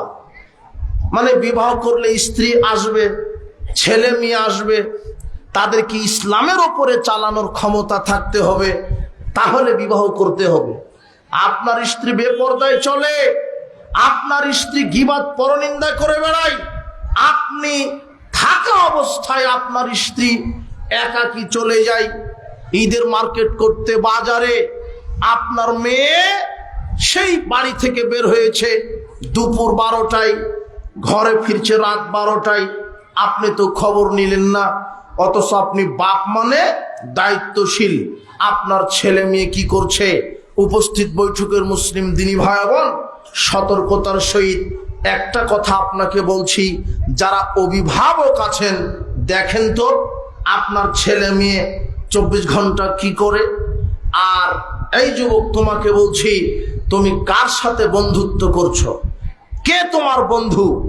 এই মেয়ে, তোমাকে বলছি, তোমার বান্ধবী কে? এখানে জরুরি বিষয় আরেকটা বলছি, যে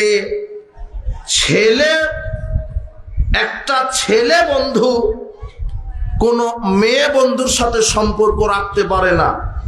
ছেলের বন্ধু ছেলে, ছেলের বন্ধু কে? ছেলে। মেয়ের বান্ধবী মেয়ে, মেয়ের বান্ধবী হবে কে? মেয়ে। ছেলের কোনো বান্ধবী থাকবে না, মেয়ের কোনো বন্ধু থাকবে না। অথচ আপনার মেয়েটা কোচিং করতে গিয়ে দেখছেন আর একটা যুবকের সাথে 24 ঘন্টা গল্প করছে। 24 ঘন্টা ও চলে গেছে, শিক্ষা সফরে চলে গেছে। আপনার মেয়েটা কোথায় দিয়ে পাঠিয়েছেন? আপনার মেয়ে কোথায় গেছে? শিক্ষা সফরে গেছে। সেই জাফলং শিক্ষা সফরে গেছে। কার সাথে? বলছে, আব্বু কোনো টেনশন করবেন না, আমার সাথে আমার বয়ফ্রেন্ড আছে। বয়ফ্রেন্ডের সাথে শিক্ষা সফর। তা আপনি তাহাজ্জুদে দাঁড়িয়ে বলছেন, আল্লাহ মেয়েটাকে আমার সহি সালামতে ফিরিয়ে দিও। এমন সহি সালামতে ফিরে এলো যে বিয়ে দেওয়ার 1 সপ্তাহ পরে খবর শুনছেন যে মেয়েটা 4 মাসের গর্ভবতী আছে। আপনি আবার হাসছেন কেন? আশ্চর্য কথা। নারীকে, মেয়েকে ল্যাংটা করে ছেড়ে দিয়েছেন কেন? আপনি হলো পাহারাদার, আপনি হলেন অভিভাবক। মেয়ে শিক্ষা সফরে যাবে না, যাবে তার বাপকে নিয়ে, তার ভাইকে নিয়ে, তার সন্তানকে নিয়ে। মাহারাম ছাড়া মেয়ে একদিন এক রাতের জন্য কোথাও যেতে পারে না। আপনার পরিবারকে ঠিক করেন। আব্দুল্লাহ ইবনে ওমর রাদিয়াল্লাহু আনহু বলছেন, রাসূল সাল্লাল্লাহু আলাইহি ওয়াসাল্লাম বলেছেন, সালাসাতুন কাদ হারামাল্লাহু আলাইহিমুল জান্নাহ, 3 শ্রেণীর মানুষের উপর আল্লাহ জান্নাত হারাম করেছেন।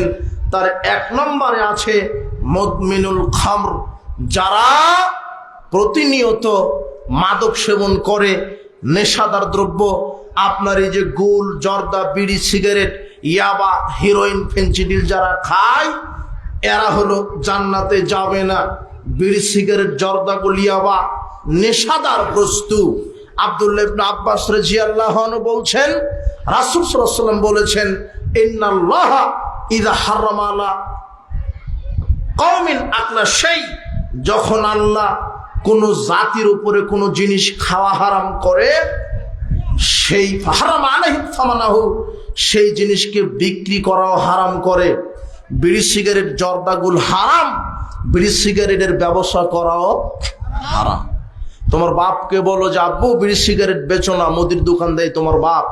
তোমার বাপ মুদির দোকানে চাউল বিক্রি করেছে, 1 টন চাউল বিক্রি করেছে 1 লক্ষ টাকা দিয়ে, আর 1 প্যাকেট সিগারেট বিক্রি করেছে 150 টাকা দিয়ে। 1,150,000 টাকা দিয়ে কুরবানির পশু কিনে কুরবানি দিয়েছে। তোমার বাপের কুরবানি কবুল হয়নি কেন? 1 লক্ষ টাকার সাথে সিগারেটের 1 প্যাকেটের টাকা যোগ আছে। বুঝেননি মনে হয় কথা? বিড়ি সিগারেট জর্দাগুল হারাম, এর ব্যবসা করা হারাম, এটা ক্রয় বিক্রয় বিক্রি করা হারাম, সাবধান। এটা খাওয়া হারাম, এর ব্যবসা হারাম, সাবধান। 3 শ্রেণীর মানুষ জান্নাতে যাবে না, যারা এই প্রতিনিয়ত তামাক, জর্দা, গলিয়া বা ফেন্সিডিল সেবন করে। যুবক, তুমি সাবধান হও। 2, যেই নারী পুরুষের বেশ ধারণ করে আর যেই পুরুষ নারীর বেশ ধারণ করে, তোমার আজকে মিডিয়াতে ওই হলো সবচেয়ে সুদর্শন পুরুষ, যে হলো অরিজিনাল হিজড়া। ও হলো সুদর্শন পুরুষ, যার হাঁটার ঢং মহিলা হিজড়ার মতো, যার কথা বলার স্টাইল হিজড়ার মতো, একেবারেই বেহায়া নির্লজ্জ জাহেলিয়াত।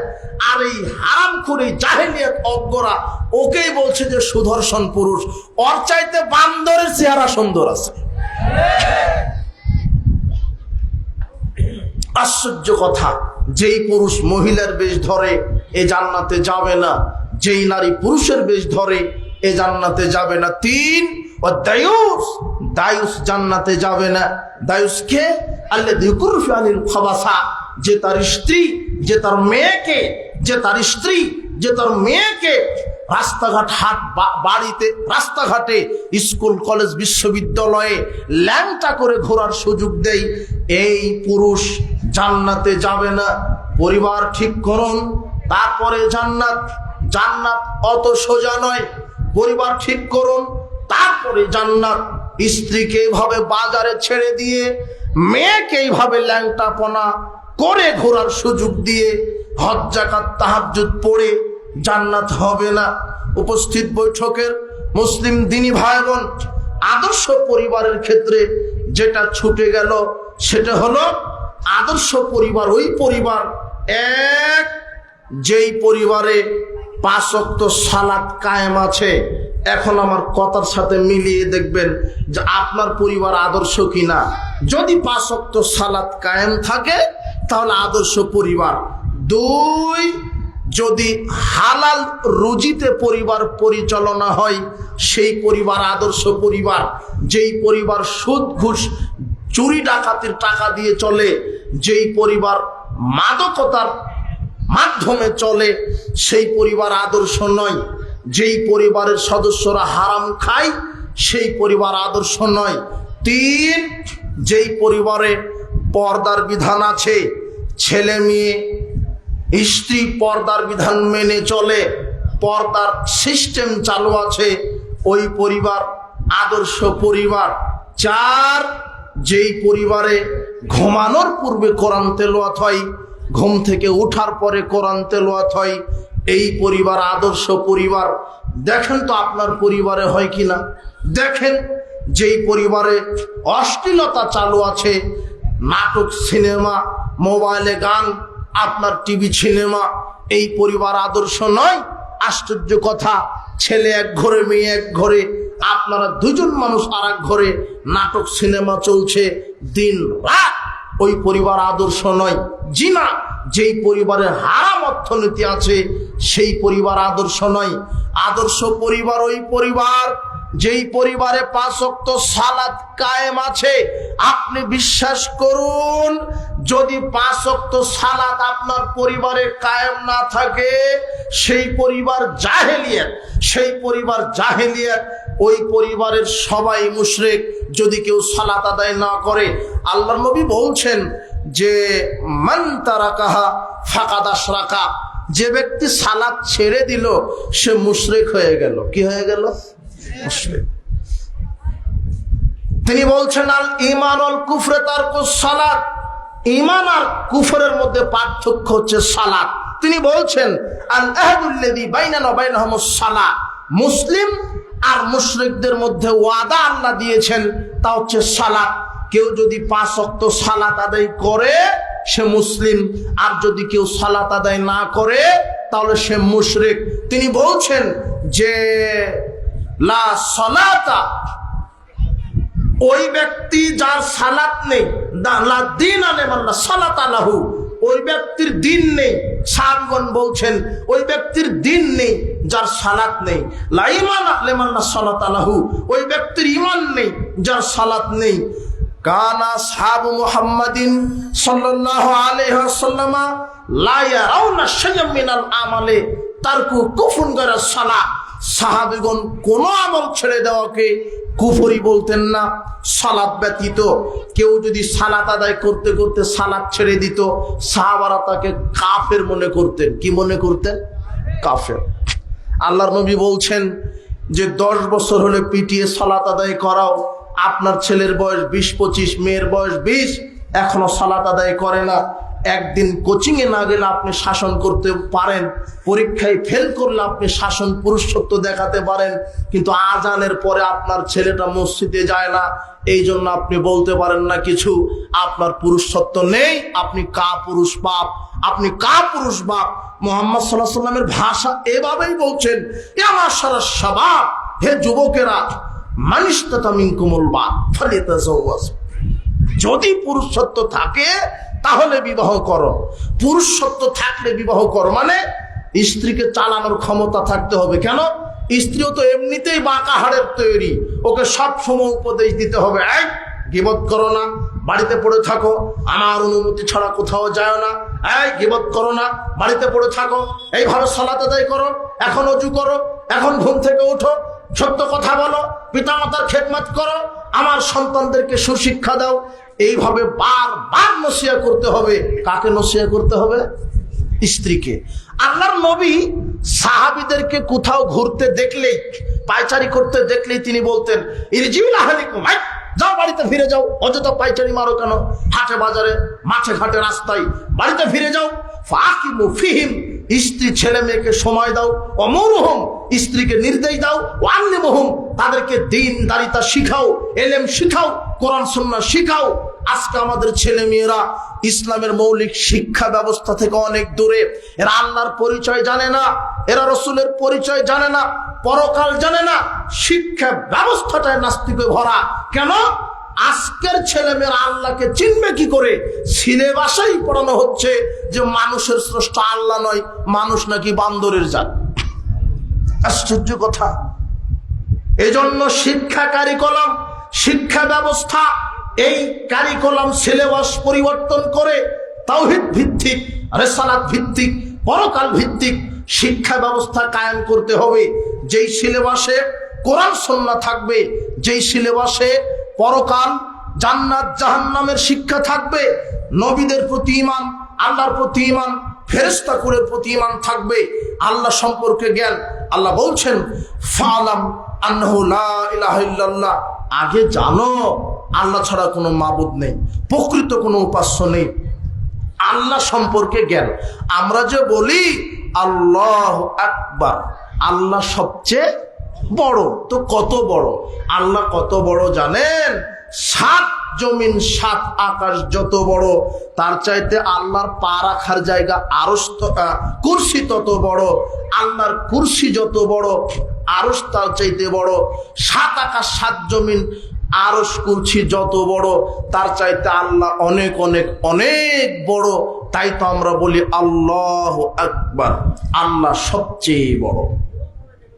আমানতু বিল্লাহি, আল্লাহর প্রতি ঈমান। ইন্নাল আবরারা লাফি নাঈম, নেকি নিয়ে কেউ যদি মারা যায় জান্নাত। ওয়া ইন্নাল ফুজ্জারা লাফি জাহিম, পাপ করে যদি কেউ মারা যায় জাহান্নাম। আল্লাহ যেমন নেকি করলে শান্তি দিতে পারে, পাপ করলে তেমনি শাস্তি দিতে পারে। কে পারে? আল্লাহ। ইন্না আলাইকুম লাহাফিযিন, আল্লাহ বলছেন শোনো, প্রত্যেকটা মানুষের সাথে দারোগা রয়েছে। কি রয়েছে? প্রত্যেকটা মানুষের সাথে পাহারাদার রয়েছে। তারা হচ্ছে কিরামান কাতিবিন, সম্মানিত লেখকগণ। ইয়ালামুনা মা তাফআলুন, মানুষ যা করে সব ফেরেশতারা জানে। ইয়াতালাক্কাল মুতালাক্কিয়ানি আনিল ইয়ামিনি আনিশ শিমালি কাঈদ, ডানে এবং বামে বিশেষ 2 ফেরেশতা আছে যারা পাপ লিখে, নেকি লিখে। মা ইয়ালফিযু মিন কাওলিন ইল্লা লাদাইহি রাকিবুন আতীদ, যারা মানুষ যা করছে রাতে দিনে গোপনে প্রকাশ্যে, নেকি হোক আর পাপ হোক, কারা লেখার জন্য নিয়োজিত আছে? এটা আপনার ছেলেকে শিক্ষা দিতে হবে। যদি আপনার ছেলেটা এই ভয় রাখে যে আমি নেকি করছি এবং পাপ করছি, কে দেখছে? তাহলে এটা আল্লাহর জ্ঞান। আর সব লিখছে কে লিখছে? ফেরেশতা। ফেরেশতা সম্পর্কে জ্ঞান। ফেরেশতা আছে, এক এক কাজে নিয়োজিত এক এক ফেরেশতা। সারা পৃথিবীতে বৃষ্টি নিয়ন্ত্রণের জন্য আছে মিকাইল। কে আছে? মিকাইল। ও পানির ব্যবস্থায় আছে। সারা পৃথিবীর যত পাহাড় আছে সব নিয়ন্ত্রণ করছে আল্লাহ। মালাকুল জিবাল, জিবাল পাহাড়ের ফেরেশতা দ্বারা সারা পৃথিবীর সব মানুষকে মেরে ফেলে মালাকুল মউত, মৃত্যুর ফেরেশতা দ্বারা। আপনার এমন ক্ষমতাধর, বহু ক্ষমতাধর ফেরেশতা আছে, এমন এমন ক্ষমতাধর ফেরেশতা আছে যে ওই যে জমিনের নিচে হাত দিয়ে পুরো পৃথিবীটা উল্টিয়ে দিতে পারে। এটা একজন ফেরেশতার ক্ষমতা। তাহলে যেই এই ক্ষমতাধর ফেরেশতাকে আল্লাহ তৈরি করেছেন, আল্লাহর কত ক্ষমতা! আল্লাহর আরশ বহনকারী 8 জন ফেরেশতা আছে। আল্লাহর আরশ বহন করা 8 জন ফেরেশতা আছে। এরা এত বড় আকৃতির, এদের এত বড় চেহারা আকৃতি যে এই 8 জন ফেরেশতার কানের লতি থেকে কান এতটুকুনের দূরত্ব প্রথম জমিন থেকে প্রথম আকাশ। তাহলে ফেরেশতা, এই ফেরেশতার প্রতি বিশ্বাস রাখতে হবে। মুহাম্মদ সাল্লাল্লাহু আলাইহি ওয়াসাল্লাম বলছেন, আমি জিবরিল আমিনকে 2 বার দেখেছি। তার প্রথমে যে দেখলাম যে ও যে মেরাজে গিয়ে একবার দেখেছি, আর একবার দেখেছি ও হলো প্রথম আকাশ আর প্রথম জমিনের মাঝে বসে আছে। তার পাখাটা 600 ডানা এমন ভাবে বিছিয়ে আছে যে আকাশই আর দেখা যায় না।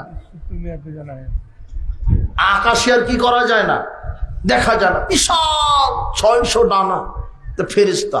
এই জ্ঞান আপনার ছেলেকে দিতে হবে। আল্লাহ ভীতি, আল্লাহ ভীতি আপনার ছেলেকে দিতে হবে।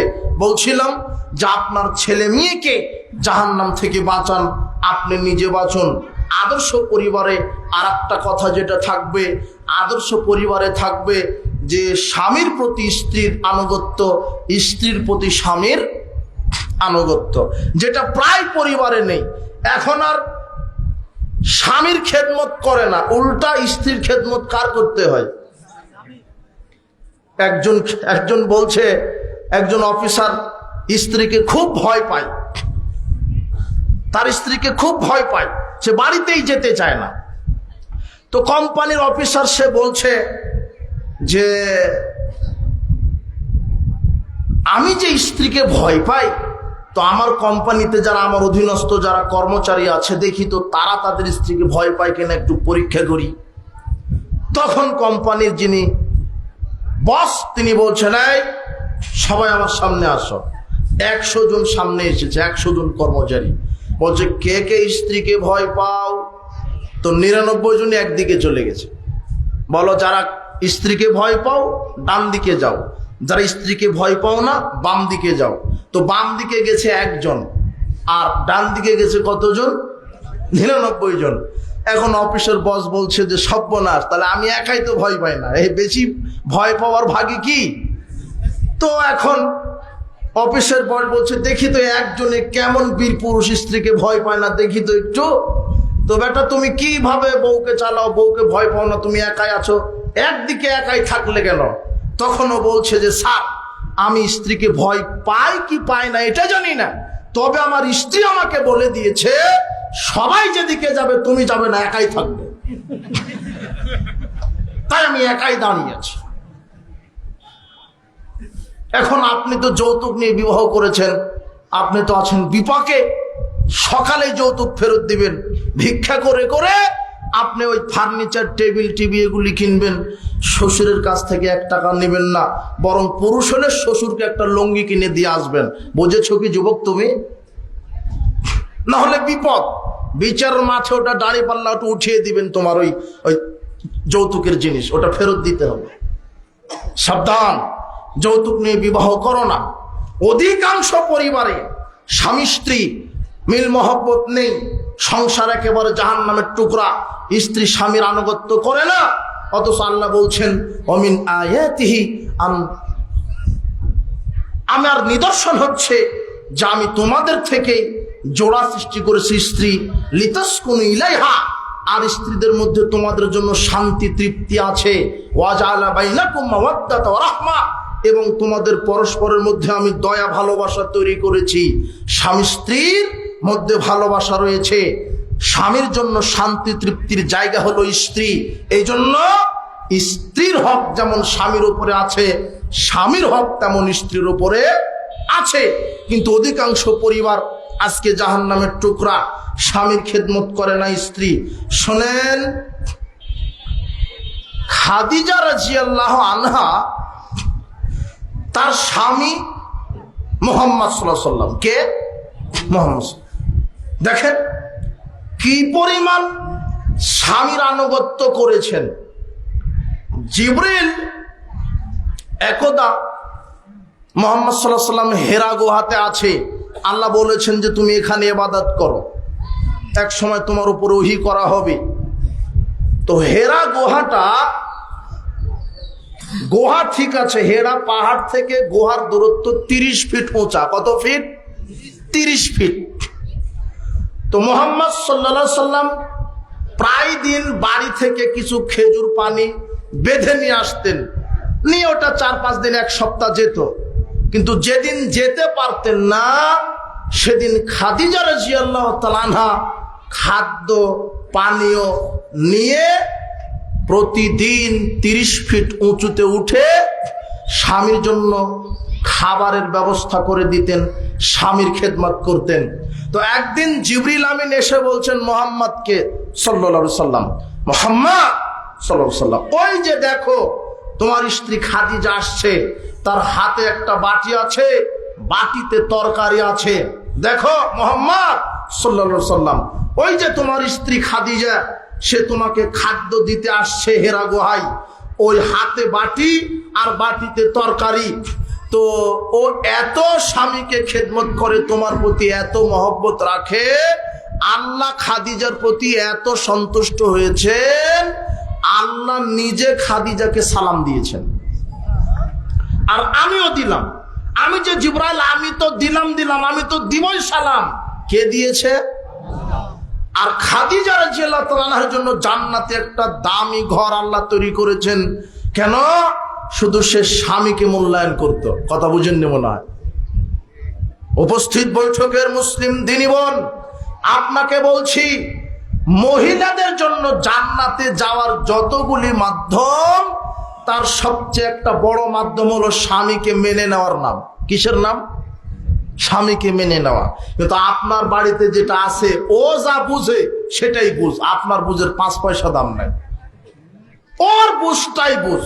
মুহাম্মদ সাল্লাল্লাহু আলাইহি ওয়াসাল্লাম বলছেন, কুল্লু জাব্বারিন আনিদিন, প্রত্যেক অহংকারী জেদি যারা, তারা বেশি বেশি জাহান্নামী। অনেক পরিবার তালাক হয়ে যাচ্ছে শুধু স্ত্রী আর তার স্ত্রীর মায়ের জেদের কারণে। সাবধান, স্ত্রীকে মেনে নিয়ে জান্নাত। জেদ ভালো নয়, বেশি বোঝা ভালো নয়। স্বামীর সাথে পরামর্শ করে আপনি সংসারের আপনি সিদ্ধান্ত নেবেন। মুহাম্মদ সাল্লাল্লাহু আলাইহি ওয়াসাল্লামের নিকটে এক মহিলা এসেছেন একটা জিজ্ঞাসা করার জন্য। তখন মুহাম্মদ সাল্লাল্লাহু আলাইহি ওয়াসাল্লাম নারীকে বলছেন, তোমার কি স্বামী বেঁচে আছে? তোমার কি স্বামী আছে? তখন মহিলা বলছে, হ্যাঁ আমার স্বামী আছে। কাইফা আনতি লাহু আযাতু যাওজিন আনতি, তোমার কি স্বামী আছে? ক্বালাত নাম, তিনি বলছেন হ্যাঁ আমার স্বামী আছে। আল্লাহ নবী বলছেন, কাইফা আনতি লাহু, তুমি তোমার স্বামীর জন্য কেমন? তখন সেই নারী বলছেন, মালুহিল্লা মাজাস্তানহু, আমি আমার স্বামীর ভালোই খেদমত করি, কিন্তু স্বামী আমাকে তেমন মূল্যায়ন করে না। তখন মুহাম্মদ সাল্লাল্লাহু আলাইহি ওয়াসাল্লাম বলছেন, ফাংজুরি আইনা আনতি মিনহু, তুমি অপেক্ষা করো, ধৈর্য ধরো, দ্রুত সিদ্ধান্ত নিও না, স্বামীর কাছেই থাকো। স্বামী যদি একটু কমতিও পাও স্বামীর কাছ থেকে, তুমি কমতি করো না, স্বামীর কাছেই থাকো। স্বামী ছাগল হোক, পাগল হোক, স্বামী সবচেয়ে বদমানুষ হোক, তবুও স্বামীর আনুগত্য করো। ফাইন্নামা হুয়া জান্নাতুকা নারুকে, কেন স্বামী তোমার জান্নাতে যাওয়ার মাধ্যম, স্বামী তোমার জাহান্নামে যাওয়ার মাধ্যম। স্বামীকে মেনে নিয়েই জান্নাত, স্বামীকে মেনে নিতে হবে। মুহাম্মদ সাল্লাল্লাহু আলাইহি ওয়াসাল্লাম বলছেন, সাহাবীগণ বলছেন, একদা রাসূল সাল্লাল্লাহু আলাইহি ওয়াসাল্লাম ওই যে সূর্যগ্রহণের চন্দ্রগ্রহণের সালাতে দাঁড়িয়েছে, 2 রাকাত সালাত। তো সালাত আদায় করতে করতে রাসূল সাল্লাল্লাহু আলাইহি ওয়াসাল্লাম সামনের দিকে একটু দৌড়ে গেলেন, আবার পিছনে চলে আসলেন। তো সালাত শেষ করে সাহাবীগণ জিজ্ঞাসা করছেন, আল্লাহর নবী, আপনি যে সালাত অবস্থায় সামনে একটু গেলেন, পিছনে আসলেন, ঘটনা কি?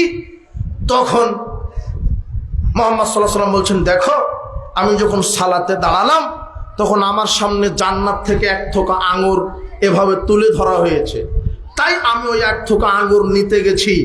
যদি আমি 1 থোকা আঙ্গুরটা নিয়ে আসতে পারতাম তাহলে তোমরা সবাই কিয়ামত পর্যন্ত খেতে, তবু 1 থোকা আঙ্গুর শেষ হতো না। আর কি দেখলাম? এটা তো দেখলাম, তবে আমাকে জাহান্নামও দেখানো হলো। আর এই তো আকসারা আহলিয়ান নিসা, আমি দেখলাম যে সেই জাহান্নামে অধিকাংশই মহিলা। তো সাহাবীরা বলছেন, কেন মহিলা? মুহাম্মদ সাল্লাল্লাহু আলাইহি ওয়াসাল্লাম বলছেন, বিকুফরিহিন্না, তাদের কুফরি করার কারণে। ইয়াকফুরনা বিল্লাহি, সাহাবীগণ বলছেন, আল্লাহর নবী, মহিলারা কি আল্লাহর সাথে কুফরি করেছে?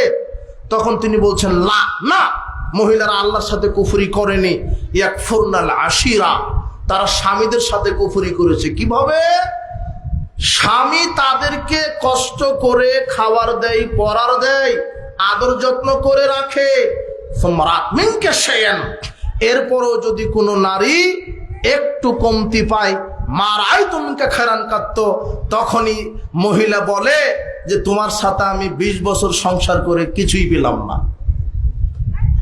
চাওয়া মতোই দিয়েছেন, প্রতি বছর দিয়েছেন, প্রতি মাস দিয়েছেন, একদিন চাওয়া অনুপাতে দিতে পারেননি, তখন কি বলে ফেললো? যে তোমার সাথে এত বছর থেকে আমি কিছুই পেলাম না। যে স্বামীর শুকরিয়া আদায় করে না, যে স্বামীর অবাধ্যতা দেখায়, এই নারীর ফরজ নফল ইবাদত কবুল হবে না। আল্লাহ নবী বলছেন, লা তুসাইজু ইসনানে, লা তুসাইজু, 2 শ্রেণীর মানুষের সালাত সিয়াম কানের লতি বরাবর পৌঁছায় না, মানে কবুল হয় না। আমরাতুন আসাদ জাওজাহা, ওই নারী, যেই নারী স্বামীর অবাধ্য, স্বামীর অবাধ্য নারীর সালাত সিয়াম কি হয় না? কবুল হয় না। উপস্থিত বোন, মা, আপনাকে বলছি, স্বামীকে মেনে নিয়ে জান্নাত, স্বামীকে মেনে নিলে জান্নাত আপনার জন্য শেষ হাদিস।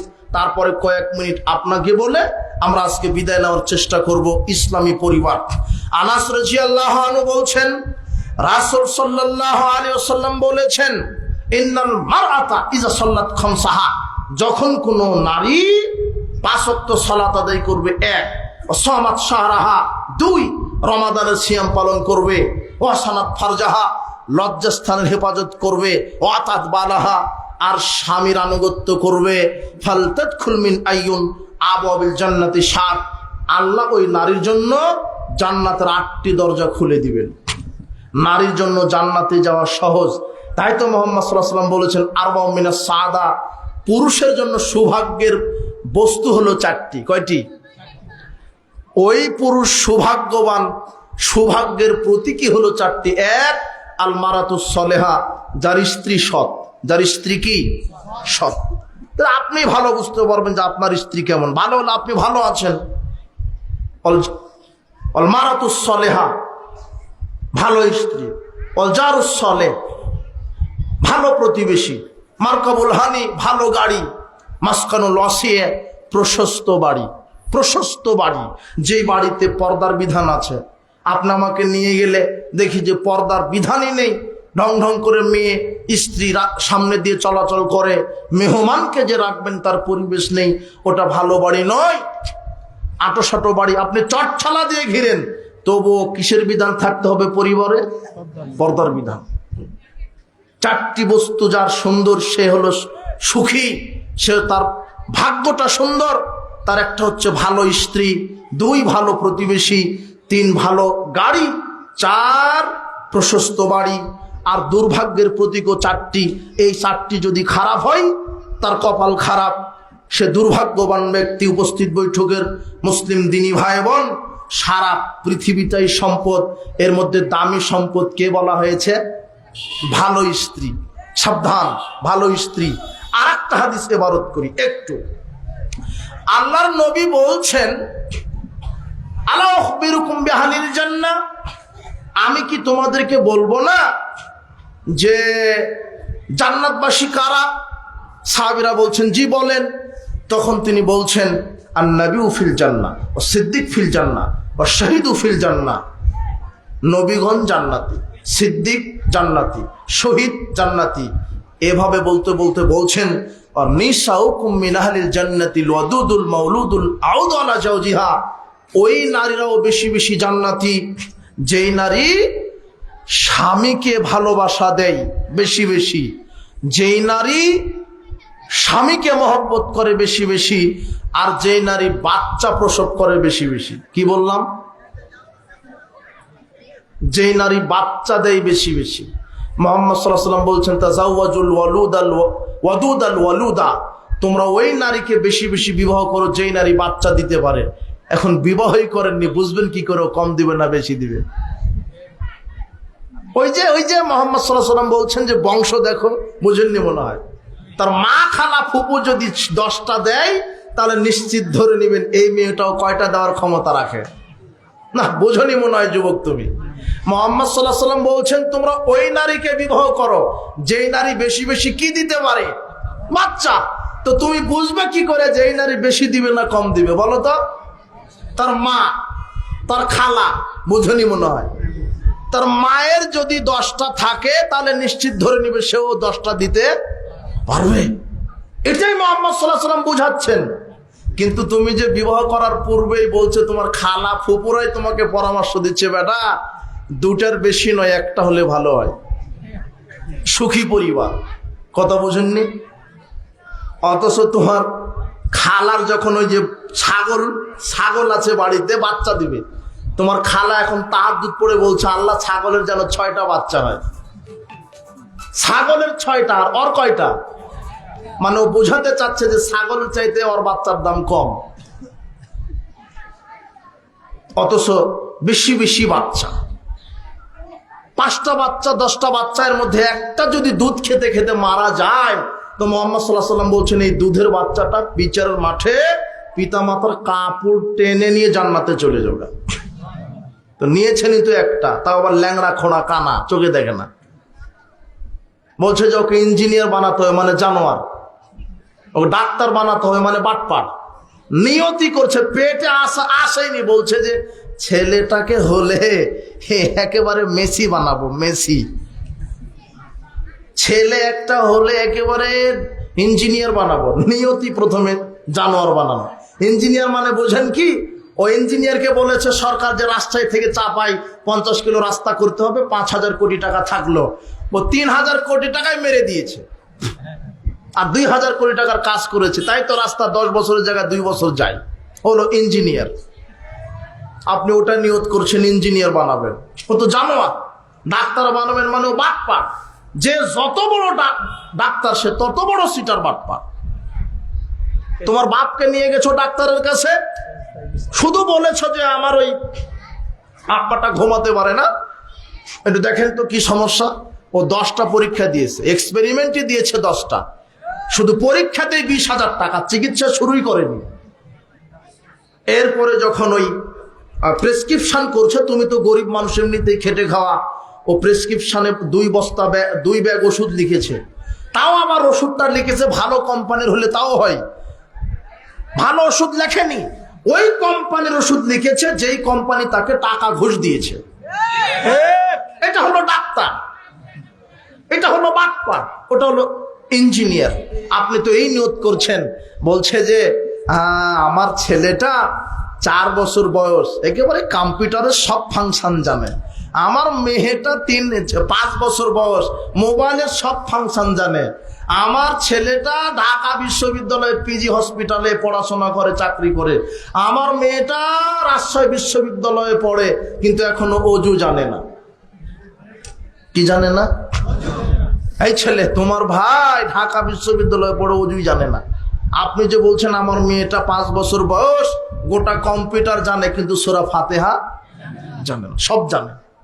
ওকে ভর্তি করে দিয়েছেন তো হাফ কেজিতে, মানে ওই 1 কেজি পেলেতে, নার্সারিতে আসেন এগুলি, কিন্ডারগার্টেন। তা আপনি তো মুসলমান, ওগুলাতে দিলেন কেন? আপনি দিবেন মক্তবে। কথা বুঝেননি মনে হয়? হিন্দু যারা তারা দিবে কিন্ডার গার্ডেনে। বোঝেননি মনে হয় কথা আমার? যারা হিন্দু তারা কোথায় দিবে? কিন্ডার গার্ডেন, যেখানে শুধু ABCD আর ক খ শেখানো হবে। হ্যাঁ, তবে আমি ওই কিন্ডার গার্ডেন, প্লে গ্রুপ, নার্সারি বিরোধিতা করছি না। আসলে তো কিন্ডার গার্ডেন, নার্সারি, প্লে এগুলার দোষ নয়, দোষ হলো সিলেবাস, ক্যারিকুলামের। প্রাইমারির দোষ নয়।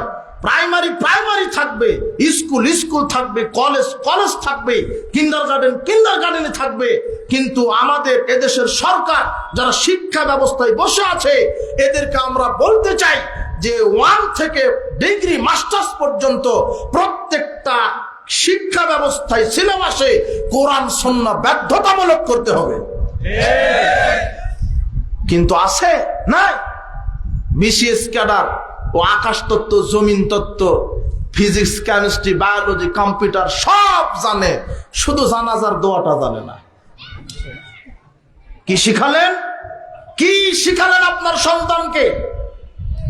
তথাকথিত যে kindergarten, play group, nursery group বাংলাদেশের আনাসে কানাসে তৈরি হয়েছে, এগুলি এক একটা নাস্তিক তৈরির এক একটা ফ্যাক্টরি। এক একটা ইংলিশ জানে, বলছে আমার ছেলেটা 60 বছর বয়স, পটপট করে ইংরেজিতে কথা বলতে পারে, কিন্তু সূরা ফাতিহা জানে না। কোথায় ভর্তি করে দিয়েছেন? সবই জানে। কিন্তু আপনার ছেলেকে তো মক্তবে পড়াবেন। আপনার ছেলেটা BCS ক্যাডার, সালাম দিচ্ছে কি বলে জানেন? আসসালামু আলাইকুম। অত সালাম কিভাবে? আসসালামু আলাইকুম ওয়া রাহমাতুল্লাহি ওয়া বারাকাতুহু। এটা কি? অথচ আপনার ছেলেটা সবচেয়ে বড়, আপনার এলাকার মধ্যে সবচেয়ে বড় শিক্ষিত, ও সালামটা দিতে শিখেনি। কি বলছে বলেন তো? আসসালামু আলাইকুম। কেউ কি শিখালেনটা কি? আর ওই যে 5 বছর বয়সের ছেলে মক্তবে পড়ে, দেখেন কি সুন্দর করে অজু করছে, কি সুন্দর করে সালাত আদায় করছে, কি সুন্দর করে সালাম দেয়, কি সুন্দর করে কোরআন পড়ে। এই ছেলেটাই যখন আপনি মারা যাবেন, সাথে সাথে হাত উঠিয়ে বলবে আল্লাহুম্মা গফির লাহু ওয়ারহামহু ওয়াফি আনহু ওয়াকরিম নুজুলাহু ওয়াসি মাদখালাহু ওয়াগসিলহু বিল মা'i ওয়াস-সালজি ওয়াল বারাদ ওয়া নাক্কিহি মিনাল খাতায়া কামা ওয়া নাক্কাস সাবুল আফিয়াজু মিনাদ দানাস ওয়াবদিলহু দারান খায়রাম মিন দারিহি ওয়া আলান খায়রাম মিন আহলিহি ওয়া জাওজান খায়রাম মিন জাওজিহি ওয়া আদখিলহুল জান্নাহ আইযু মিন আযাবিল কবর ওয়া মিন আযাবিন নার। এই বাচ্চাটা আপনার মারা গেলে এইভাবে দোয়া করবে। আর আপনার ছেলেকে এত মাস্টার ডিগ্রি পাস করাচ্ছেন, ও ধর্মই বুঝে না, ওর পকেটে থাকে গাঁজা, ইয়াবা, সিগারেট, ওযু জানে না, সালাত আদায় করে না। কি শিক্ষা দিলেন? কি দিচ্ছেন? আল্লাহর নবী বলছেন ইন্নাল্লাহা আযজা ওয়া জাল লা ইয়ারফাউ দারাজাতাল আবদি সালিহ ফিল জান্নাহ। কিছু ব্যক্তির, কিছু নারী পুরুষের জান্নাতে আল্লাহ মর্যাদা বৃদ্ধি করে দিবেন। তখন ওই নারী পুরুষ বলবে আন্নালি হাজি, আল্লাহ এত মর্যাদা আমাদের, এত মর্যাদা আমাদের। তখন আল্লাহ বলবে হ্যাঁ, তো আমরা যে এত ভালো আমল করতে পারিনি, কোনোভাবে 5 ওয়াক্ত সালাত, বেশি হজ করতে পারিনি, দান সদকা করতে পারিনি, আমরা কৃষক খেটে খাওয়া মানুষ ছিলাম, ধান চালিয়ে ভিক্ষে করে খেতাম, এক জায়গাতে বসে তাসবিহ তাহলিল করব, সময় দিতে পারিনি, আল্লাহ কোনোভাবে সালাতটা আদায় করেছি, তাতে এত বেশি মর্যাদা আমাদের। তখন আল্লাহ বলবে বিস্তিগফার ওয়ালাদিকা লাক, ওই যে দুনিয়াতে তুমি সৎ ছেলে মেয়ে তৈরি করে রেখে এসেছিলে, তাদের দোয়ার বদৌলতে আমি তোমাদেরকে জান্নাতুল ফেরদাউস দিয়ে দিয়েছি। তো রেখে গেছেন কাকে? এমন ছেলেকে জন্ম দিয়েছেন যে একবেলা গাঁজা না খেলে দিন পার হয় না। এমন মেয়েকে রেখে গেছেন যে বয়ফ্রেন্ড নিয়ে ঘুরে। তো এই আপনাকে জান্নাতে নিয়ে যাবে না কোথায় নিয়ে যাবে? সাবধান, পরিবারকে ঠিক করেন, আদর্শ পরিবার। আপনার ছেলে মেয়েকে সুশিক্ষা দেন, কোরআন শিক্ষা দেন, হাদিস শিক্ষা দেন। এই জন্য আমি বলছি না যে স্কুল কলেজ ইউনিভার্সিটিতে পড়াশোনা করাবেন না, করাবেন ওই স্কুল কলেজে যেখানে দেখবেন কোরআন সুন্নাহ শিক্ষা দেয়। কিন্তু বর্তমানে স্কুল কলেজে কোরআন সুন্নাহ আছে? তোমার এই হারামখুরেরা প্রাইমারিতে কি গান বাজনা বাদ্যযন্ত্রের শিক্ষক নিয়োগ দিতে চাইছিল না? তো চাইবেই তো। আপনিও তো সেই তাহাজ্জুদ পড়ে দোয়া করছেন, আল্লাহ আমার মেয়েটা যেন নাচে ফার্স্ট হয়, তাহাজ্জুদে দোয়া করছে।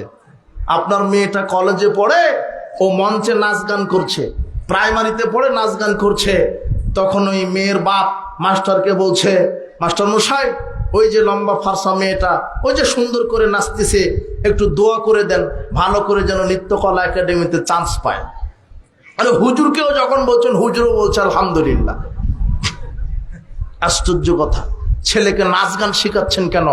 ওয়ালা তুআল্লিমুহুন্না, আল্লাহর নবী বলছেন গান বাজনা হারাম, নর্তকী হারাম, তোমরা গান বাজনা শিখিয়ে দিও না, গান বাজনার ব্যবসা হারাম, নাটক সিনেমা হারাম, তুমি নাটকখোর, তুমি সিনেমাখোর, তুমি বাদ্যযন্ত্রখোর, তুমি হারামখোর, তুমি বিড়িখোর, সিগারেটখোর, জর্দাখোর, তুমি সুদখোর, ঘুষখোর, দুর্নীতিবাজ। এই পরিবার কখনো আদর্শ পরিবার হতে পারে না। সাবধান, ছেলে মেয়েকে সঠিক শিক্ষা দিবেন। সর্বশেষ 2 মিনিট যেটা গুরুত্বপূর্ণ কথা, সর্বশেষ যা আপনার ছেলে মেয়েকে আপনি দেখেন, আপনার ছেলে মেয়ে কার সাথে ঘুরছে। এই যুবক, তোমাকে কথা, বন্ধু নির্বাচনে সতর্ক থাকবে। কি নির্বাচনে? মুহাম্মদ সাল্লাল্লাহু আলাইহি ওয়াসাল্লাম বলছেন লা তুসাহিবিল্লা মুমিনান, মুমিন ছাড়া কাউকে বন্ধু নির্বাচন করো না। কাকে ছাড়া? মুমিন ছাড়া। 7 শ্রেণীর লোককে আরশের নিচে জায়গা দিবেন। তার এক হচ্ছে ওই যুবককে, যে যুবক বলবে বন্ধু তুমি যদি সালাত সিয়াম না আদায় করো আমি তোমার সাথে থাকবো না। খারাপ বন্ধুর সাথে সম্পর্ক রেখো না, ও দুনিয়াতে তোমাকে ফিতনায় ফেলবে, পরকালে তোমাকে জাহান্নামে নিয়ে যাবে। আর খারাপ বন্ধু আর ভালো বন্ধুর উদাহরণ মুহাম্মদ সাল্লাল্লাহু আলাইহি ওয়াসাল্লাম বলছেন, ভালো বন্ধুর উদাহরণ আতর বিক্রেতার মতো, আর খারাপ বন্ধুর উদাহরণ হচ্ছে কামারের হাপড়ালার মতো। আতর বিক্রেতার দোকানে আপনি বসে থাকলে সুগন্ধি পাবেনই, ঠেকাতে পারবে না। আর কামারশালায় বসে থাকলে ধোঁয়া লাগবেই, আপনি ঠেকাতে পারবেন না। তা আপনার ছেলে মেয়ে যদি ভালো বন্ধু বান্ধবীর সাথে ঘুরে, আপনার মেয়ের কোনো ছেলে বন্ধু থাকবে না, বোঝা যায়নি মনে হয়। আর আপনার ছেলের কোনো মেয়ে বান্ধবী থাকবে না, মেয়ের কোনো ছেলে বন্ধু, মেয়ের বান্ধবী মেয়ে, ছেলের বন্ধু ছেলে, তাও সেটা হবে ইমানদার। এই যুবক, তুমি ওই ছেলেকেই বন্ধু বানাও যে বিড়ি সিগারেট জর্দাগুল খায় না, যে 5 ওয়াক্ত সালাত আদায় করে। উপস্থিত বৈঠকের মুসলিম দিনী ভাই বোন যারা অভিভাবক, আপনার ছেলে মেয়েকে আপনি সতর্ক হন। আপনার ছেলে কার সাথে ঘুরে, সঙ্গ দোষে লোহা ভাসে।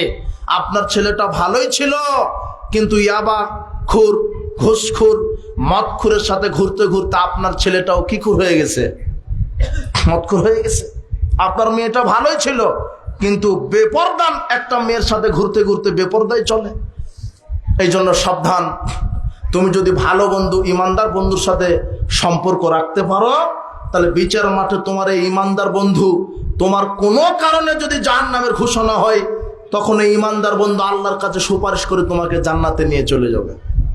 আর তুমি কাকে বন্ধু নির্বাচন করো? খারাপ বন্ধু দুনিয়াতে শত্রু হবে, বিচারের মাঠে শত্রু হবে। বলছিলাম আদর্শ ইসলামী পরিবার গঠনে যে বিষয়গুলো আমরা আনার চেষ্টা করেছি, আপনি সম্পূর্ণভাবে মেনে চলার চেষ্টা করুন। আল্লাহ আপনাকে কবুল করুন, আল্লাহ আপনাকে সঠিক হেদায়েত দান করুন। আজকে আপনারা অনেক ধৈর্যশীলতার পরিচয় দিয়েছেন, বারাকাল্লাহ ফিকুম। দোয়া রাখি যে সর্বোপরি আবার আমি কথাটা রিপিট করছি, ওই পরিবার আদর্শ পরিবার, যেই পরিবারে 5 ওয়াক্ত কি আছে, যেই পরিবার হালাল খায়, পবিত্র খায়, যেই পরিবারে পর্দার বিধান আছে, 4 যেই পরিবারে নিয়মিত কোরআন তেলাওয়াত হয়, বুঝেননি মনে হয়। 5 যেই পরিবারে স্বামী স্ত্রী উভয়ের প্রতি আনুগত্য আছে। কথা বুঝেছেন?